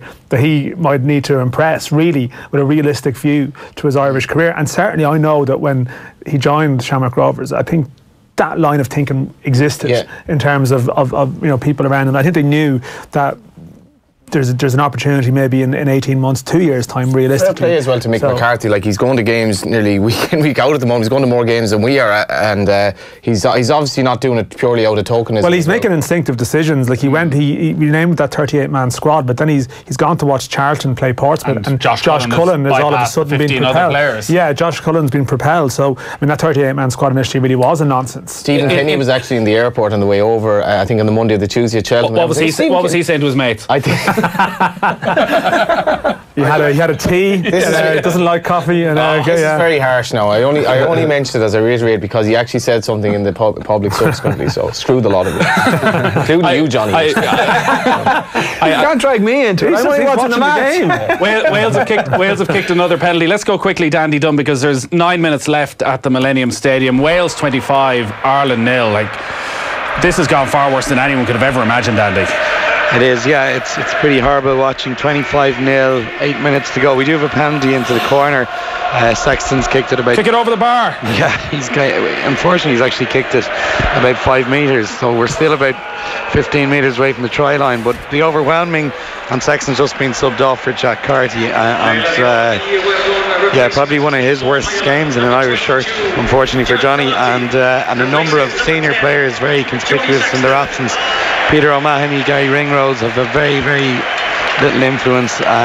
We look a bit punch drunk in terms of energy levels. Like, we've no idea what to do when we have the ball, and Wales have all the momentum, all the kind of physical power, and in all those combat exchanges that are happening, we're losing collisions, and it's grim. I can't really describe it in any other way. It's hard to witness. Ireland could do with a consolation score. It's 7 years since Ireland last failed to score in a match. The 60-0 defeat against the All Blacks. So listen, at the very least they want to get a score and leave Cardiff with a consolation. Just continuing then the Jack Byrne conversation, because I was thinking a lot about it last night after watching him, as to where you would want him to go and what you'd want him to do. And because Mick McCarthy's there, suddenly people talk, well, maybe if Josh Cullen can get in, maybe you throw him in. In a way, it felt watching him last night, putting him in an Ireland squad now again would be the worst thing for him. Yeah, but I'd like to see him dominate a Dundalk midfield. Yeah, I think. It's a long way to go. I mean, to be fair, we should knock the League of Ireland as well. I'm not knocking the League of Ireland, but it's not bad for his career to be getting game time and to be basically playing in a team full of ballers, really. No, absolutely. This is the best place for him right now. Yeah. So whilst obviously Jack Byrne will want to get back to Britain, it's not. He's much better off playing for Shamrock Rovers than playing for Oldham, for example. And so he's much better off playing in a team where, I didn't watch the game last night, but I was looking at the reporters. Like, this Rovers team, if these midfielders click, they could have a reasonable run in Europe this year, and that's no harm to the likes of Jack Byrne. Week in, week out, they are playing. They're slaves to the draw, though, John. They're unfortunately going to be unseeded. They could get absolutely. I think that if that Rovers team can get a reasonable draw, the technically, and they're not giving away goals, but Jack Byrne has been, in fairness to Bradley, he's probably given him a bit of a licence to kind of play where he wants to play himself. He's let him roam. They've no real width in the team, and they've just this absolute conglomeration of midfielders in the middle. But the thing that they have to manage is Jack Byrne's temperament, because it's very, very ropey. Well, there was one incident last night towards the end, actually I think just before he scored the goal, where there was a rash enough I didn't actually think it was that bad a challenge from the Sligo player. It was a very wet night. He flew in, he sent Byrne flying, and Byrne got up straight away, charging full speed towards the Sligo player, goes head to head with him, and you're thinking there was a little push at him. He has that in his game, and he probably never have it out of his game. You don't want to take it out of him. No, but at the same time, he's got a bit of a swagger and a confidence. Like, Jack Byrne is one of the best players that has been produced in Irish football in like 20. In the course of say a 20-year span, in terms of schoolboy. You talk to people who watch schoolboy football, and they'd have Jack up there. So he's up there with Robbie Brady and whoever, So he's got some weeks it's going to be easy for him here. Like, it is going to be easy for him here. There's no doubt. He's playing on the good side that dominates the ball in games. He's going to look a class apart. He still has to. In a tight derby game, he played against Bows. He was taken off at half time. I know Johnny, you didn't agree with that decision, but he was sacrificed at half time of that game. I'd say he loved that. Played Pats. He was taken off towards the end against Dundalk. He was good, but again, when he was taken off towards the end against Pats, Dan, it was a completely sane substitution by Bradley. There was only about 10 minutes to go, and again he threw a huff. It's just probably part of his game. But I'm like, if now as an opposition that he's very easy to wind up, clearly, and that's going to be. What did you make of Mahan, actually, the Sligo centre back, because an awful lot of talk about him as well. Yeah, I thought he looked pretty comfortable on the ball. It was an unbelievably tough night for Sligo. They just couldn't get out of their own half. They couldn't get the ball to stick when they went forward. The other player who I thought stood out, and also even in that game against Dundalk, was Joey O'Brien, who just looks like a cigar, he looks like a man playing with boys. He's just so well built. He's so calm in possession. He playing it right back last night, just able to get up and down, and they are going to win the league, aren't they? Sligo were so poor, I wouldn't get carried away. But I think there's a good point in what you're saying about Jack Byrne, in that where would he go if he was to leave Shamrock Rovers. So best case scenario goes to the Championship. You end up going to one of the lower level teams. He needs to be in a team that's dominating possession right now. Well, I think you know they're controlling games. Jack, when he was 19, was in Holland, you know, and he was playing with a poor side who were relegated, and yet you know he looked very comfortable at times in games. Like Jack is someone you think he's a classic case of someone that could play in sort of mainland Europe. I was going to say more technical sides. Definitely, but I don't know. I think we're probably in danger of jumping too far down the road here, but understandably so, because I mean Jack Byrne is someone that people were really excited about at like the highest level of Irish football. You know that he would be we would have assumed 3 years ago that at 22 Jack Byrne would be, you know, would have 10-15 caps under his belt. You know, I think from the League of Ireland's perspective, it's just we really cherish having it's good to have him here. It's good to have him here, and hopefully, like if it works for him, like, I think there's possibly players who might wish they'd taken this route a bit earlier, that they slogged it out in the lower leagues and they couldn't get the breaks, wrong club at the wrong time.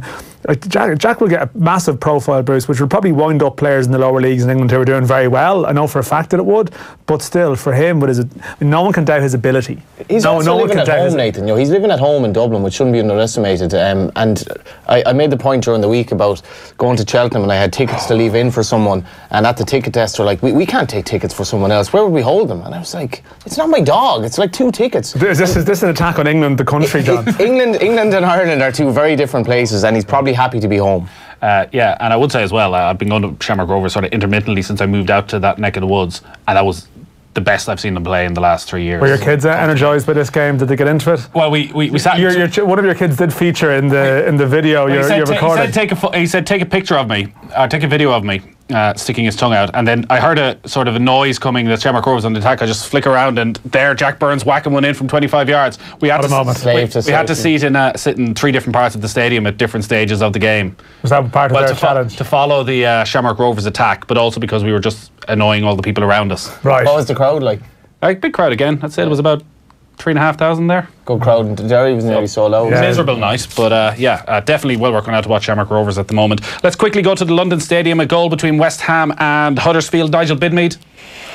West Ham 1, Huddersfield Town 3. Their third goal coming from Carlan Grant, who scored the second goal. This one, a classic, a real peach of a strike, but only after a sharp turn. He'd lost his marker and then right-footed beat Fabianski into the top corner from the edge of the area. A moment of real quality. Carlan Grant's second goal of the game. West Ham 1, Huddersfield Town 3. What a disastrous afternoon for Ireland in Cardiff. Wales 25, Ireland 0. Rory Best on the bench, his final ever Six Nations game. A nightmare afternoon all round. Wales are about to win the Grand Slam. Ireland humiliated in Cardiff. We'll have all the reaction next.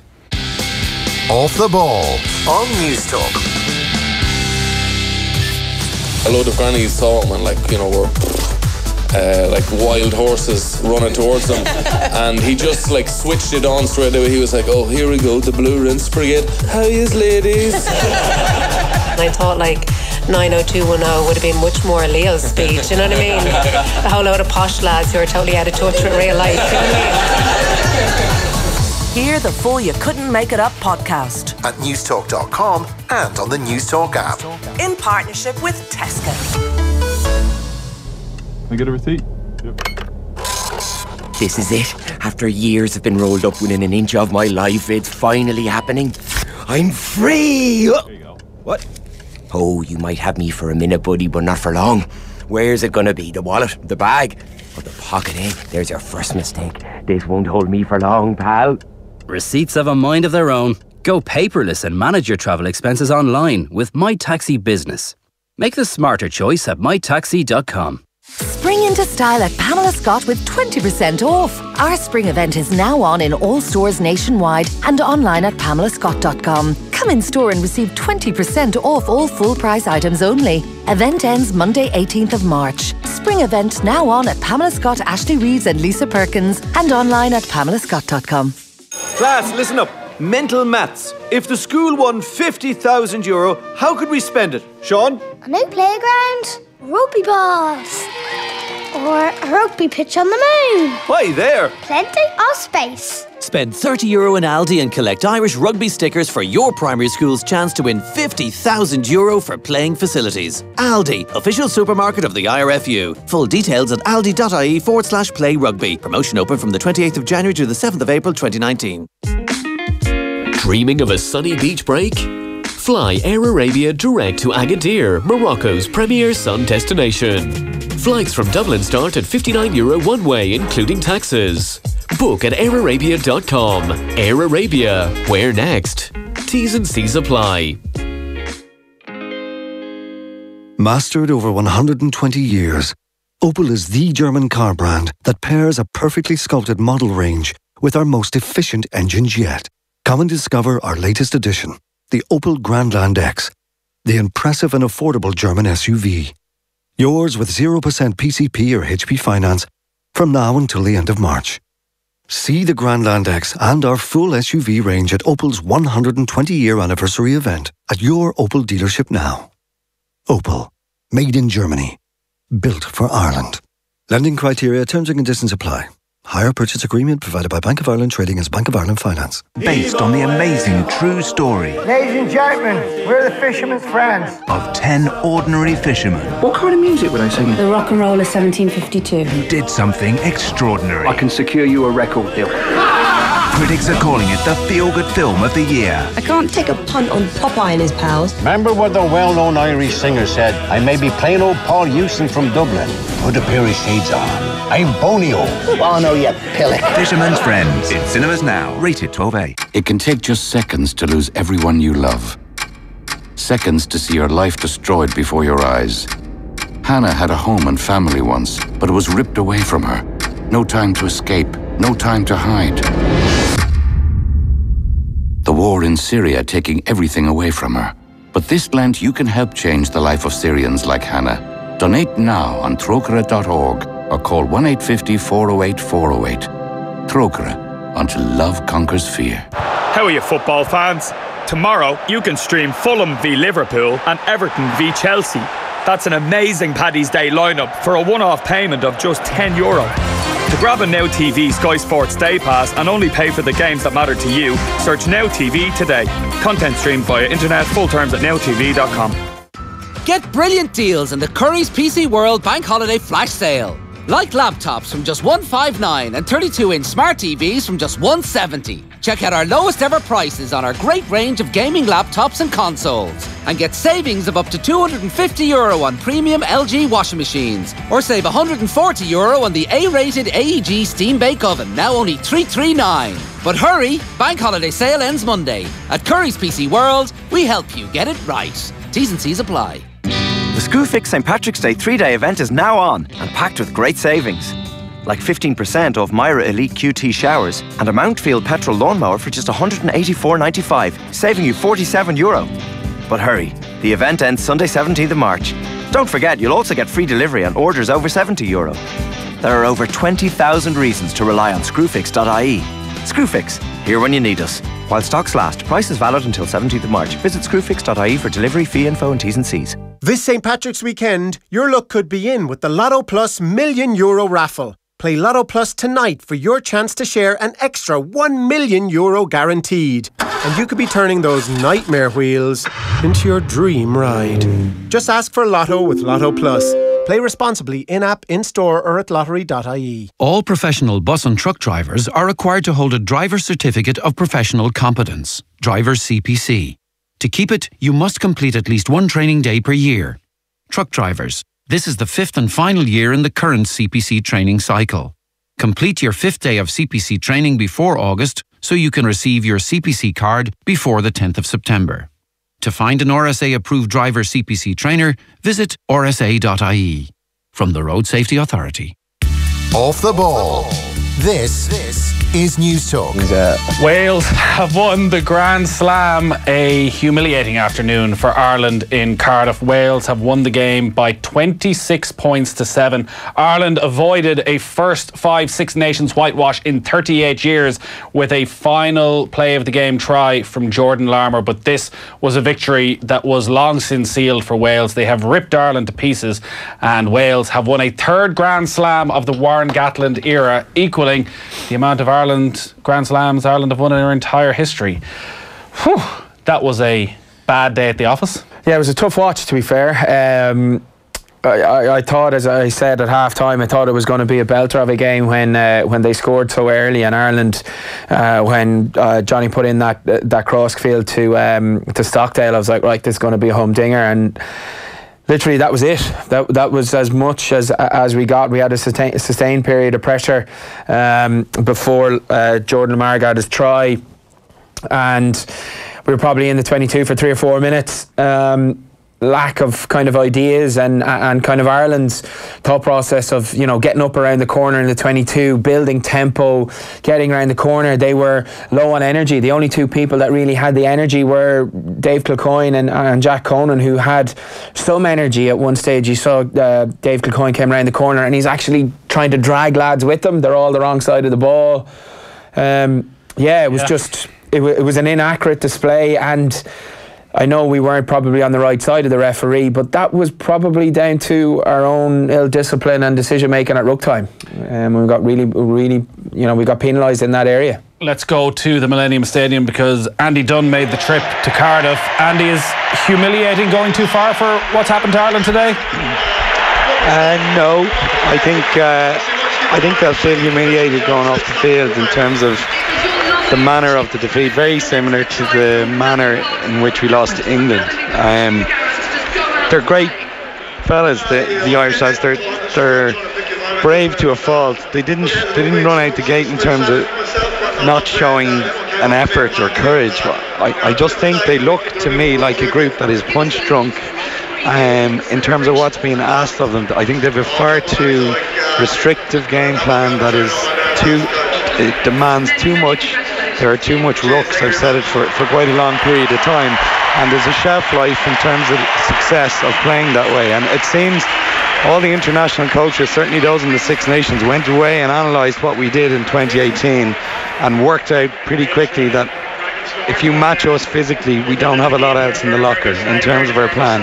And once we've been matched physically in the England game and in the Wales game, we've been unmercifully hammered on both days, because these are great players that are not being given enough scope to be creative, and that's the same in any walk of life, in any business. If you've got high level management that aren't allowed to be creative and express themselves, it doesn't work. And at the moment it's a group that looks completely deflated, punch drunk and tired, trying to work a game plan that is asking too much of them physically. That's my view, and I think Joe needs to lighten it up a bit. I think he needs to take the shackles off and allow them to be a bit more creative and expressive, have a less labour intensive game, and that way we can be successful, and we can be successful in a sustainable way. I think on reflection that 2018 season was built on belligerent physicality with some moments of creativity, and we were able to overpower teams physically in 2018, which facilitated creativity. Now that the teams are matching us physically,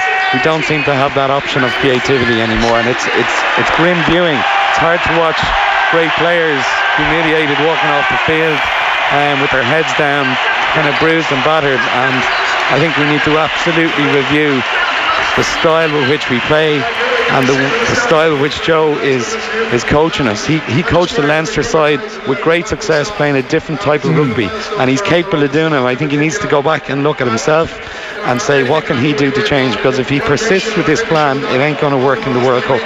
There's a lot of noise around you at the Millennium Stadium. Wales have won the Grand Slam. Warren Gatland has got a big old smile on his face, and a well-deserved smile as well.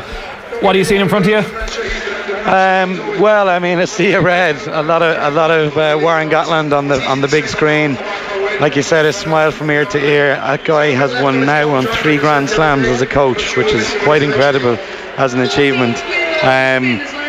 It's a momentous day for Welsh rugby, and they looked They looked incredibly impressive throughout the game, and I think even watching their defence at the end at 25-0, they held us out for the best part of 5-6 minutes, and eventually we squeezed in for consolation. But the intensity they showed when they knew they were crowned as Grand Slam winners, they still fought and showed a real hunger to try and keep a clean sheet, which obviously they failed to do at the very, very last minute. But that was slightly worrying too, looking at a World Cup, that level of hunger when they were 25-0 up. But yeah, it's a huge Welsh celebration here. Wales obviously made the dream start, got the first try inside 90 seconds thanks to Hadley Parkes, and then he made a brilliant try-saving tackle within the opening 10 minutes to deny Jacob Stockdale, and so all that early momentum was with Wales. At any stage in that game, did you sense that the Irish players came together and felt that they could get themselves back into the match? Because it just felt as though Wales were able to keep that scoreboard ticking over and sort of strangled Ireland to death. I think there were one or two pivotal moments in our play in terms of how constructive we were, or the lack of, but we were initially took a few opportunistic moments. Johnny Sexton had a very smart crossfield kick from a penalty. He kind of turned on a sixpence and kicked it to the far side of the field when everyone expected it to go to touch. Stockdale caught it and looked like he was going to scorch in, but Hadley Parkes, who I thought had no pace, certainly proved me wrong and chased him down. That to me was a kind of a pivotal moment for us in the game. I think the score was 7-0 at that stage, possibly 10-0, but would have brought us right back in. We also had a scrum in the opposition 22 in a brilliant position to launch one of our set piece plays, and Stander took a quick tap from a free kick. The scrum collapsed, we were given a free kick and Stander knocked on.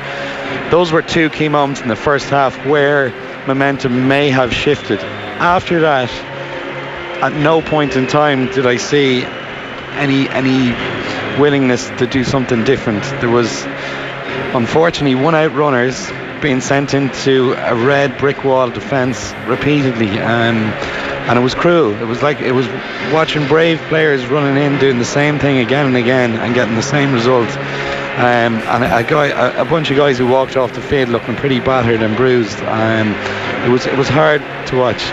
Are we back to the same fallout as from the England game and maybe the Italy performance? In that also, when you're talking about guys just running into a red brick wall there, what about the out-half partnership and the players who can maybe change things up? Johnny Sexton's performance is going to come in for a lot of scrutiny, I'd imagine, over the coming weeks, because it's hard to remember him having a worse day in a green jersey. Yeah, he had. But I'd nearly absolve all the players at this stage of blame. I think the coaching staff are far too oppressive and they're far too dictatorial about the style of play with which we are being demanded to play in, week out. And when we have an off day like we did against Italy, all the language that came out of the camp was we need to tighten up. When England lost to Wales, all the language that came out of their camp was we need to lighten up. We need to get our attack coach Scott Wiseman involved more. We need players to make brave decisions, to be creative, to take on risk. And England have gone and done that and showed that they can play in different ways. We have actually come back out of a poor day against England, a poor performance against Italy, and said we need to tighten up. We can't tighten up any further. We've tightened up to a degree that we've 130 plus rucks per match, and every international side knows it. And once they physically match us, we get battered and have no answer. And it's really, really difficult to watch brilliant players like Sexton have such an off day. And it seems to me that there's no scope for these guys to change and do something off the cuff on the field. Great teams like Fergie's teams with United, they lasted 20 years because Fergie didn't know what they were going to do at every single point and every moment on the field. And Schmidt seems to want to control 12 to 15 phases from the stand at all times. And he needs to reverse out of that fast, or he needs to give Andy Farrell a bit more input, or he needs to give Richie Murphy more input, and he needs to give his players more creative scope. But it's not as though Joe Schmidt doesn't have that within his locker, because as you said, when you think back to the Leinster side, it was one of the best attacking teams we've ever seen play club rugby in the Northern Hemisphere. I think he has it. I think he has it within his wherewithal to change, and he certainly has coach sides to play a much more creative brand of rugby. I think he got success last year by tightening up generally, and I know we did have some great moments and we scored some creative tries, but the overarching theme for 12 to 18 months has been a possession game, a one-out winning physical collisions type game, and 130 plus rucks on average in every single international, and that has come to pass as a tactic that doesn't work anymore. So he needs to reverse out of it, as opposed to persisting and saying we'll tighten up and our execution levels at this type of game need to be better.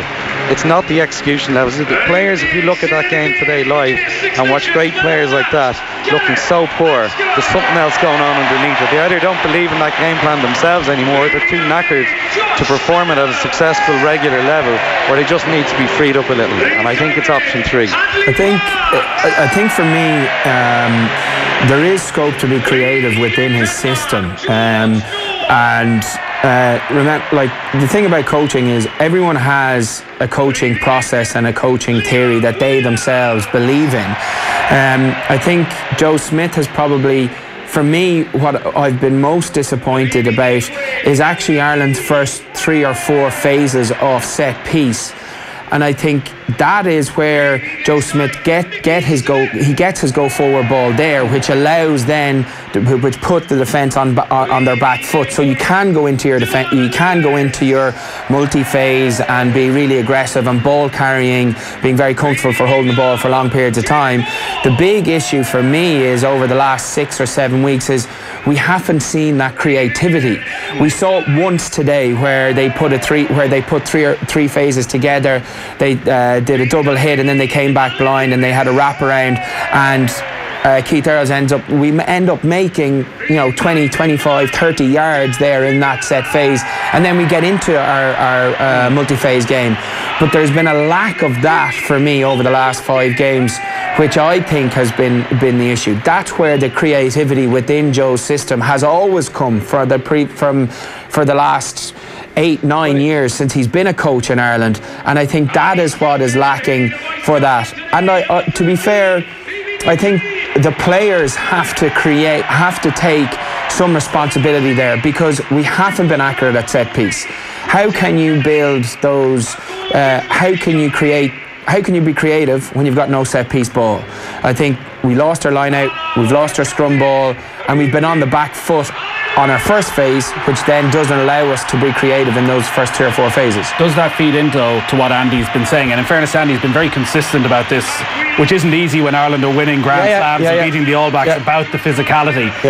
Is it harder to be more consistent in the set piece and be creative when you're shattered physically because of the physicality of your game plan in the rest of the match? I don't think it's a physical issue. I totally disagree. It looks to me. But you've got one of the best S&C. You've got one of the best S&C guys in the world in Jason Cowman there, monitoring their lows, monitoring their levels. I don't think they're overtrained. I think they're inaccurate based on. I'm not giving them a cop-out, but I think they're inaccurate because, and it's shown at line-out time, which is our biggest launch pad.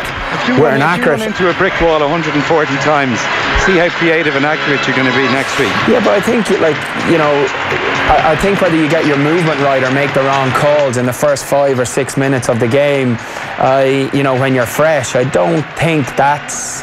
I don't know. I understand that there's an execution of set piece that's expected at international level, but there's a malaise in our play that is to me, bears witness to the fact that they're not functional on the level they need to be, because they're punch drunk, because they are physically on the wrong end of 12 to 18 months of this. And when it's brought great success, it's not sustainable to play that way all the time and remain successful.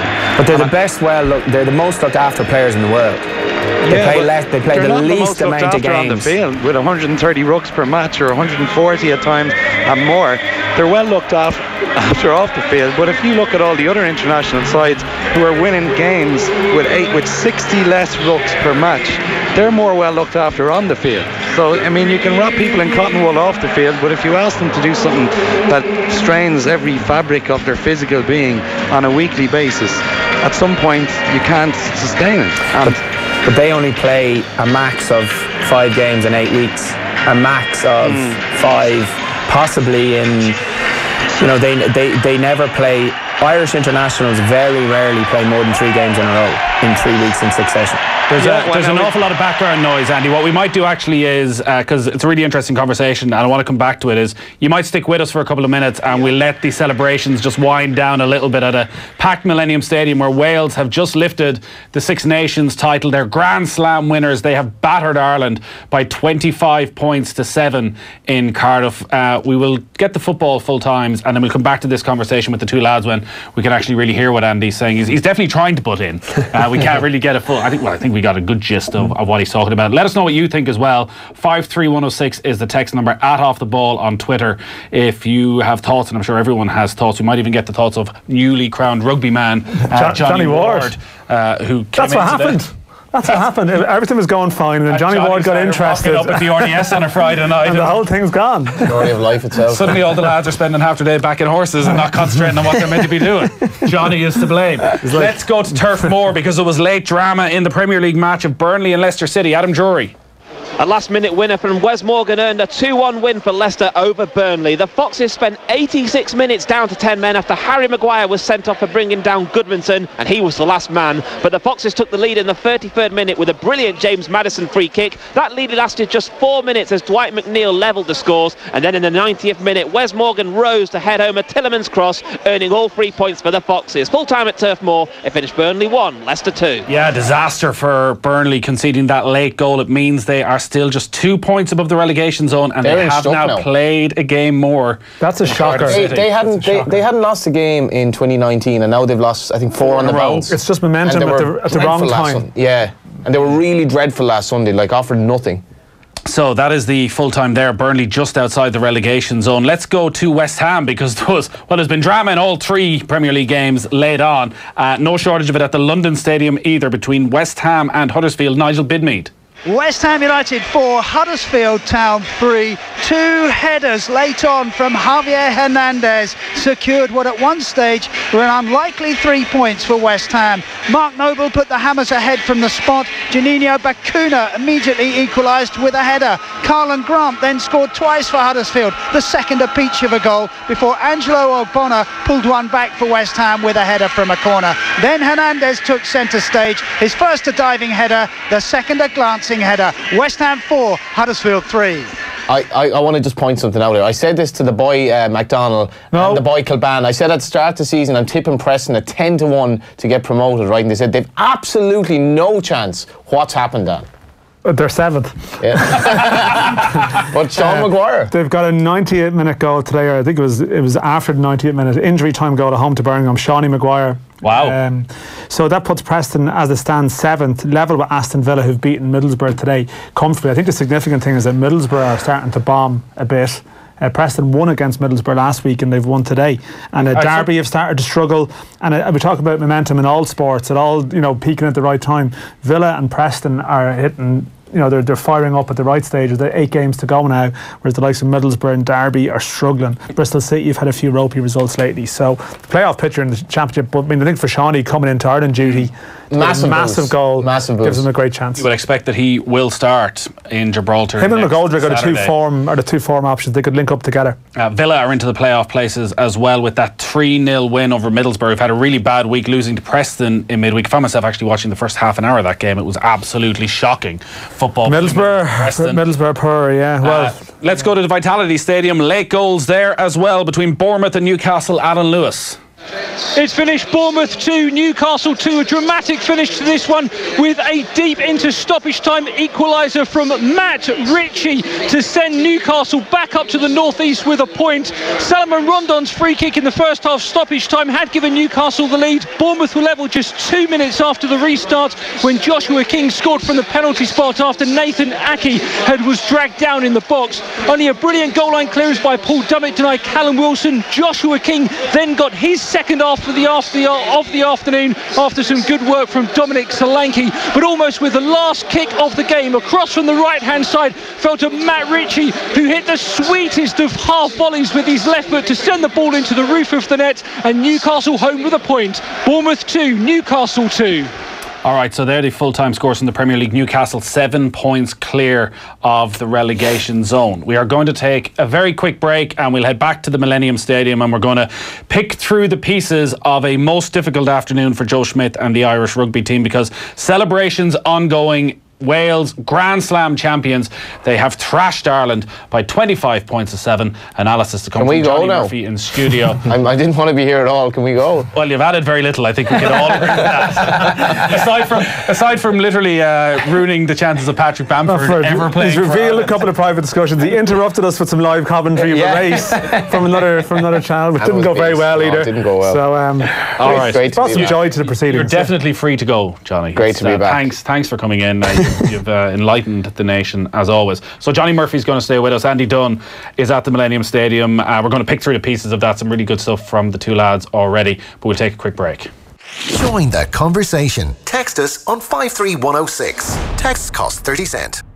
Don't miss your chance to save big at the Harvey Norman Big Weekend Clear Out. We've cleared out our warehouses and stockrooms to find you the very best offers. Unmissable deals, like up to 30% off Nespresso machines, up to €400 off laptops, sofas from just €389, and bedroom packages from $299. And we're matching all competitors' prices, even their sale prices, so no need to shop around. The Harvey Norman Big Weekend Clear Out must end Monday. Go! Don't forget, we're closed St. Patrick's Day, so shop online at harveynorman.ie.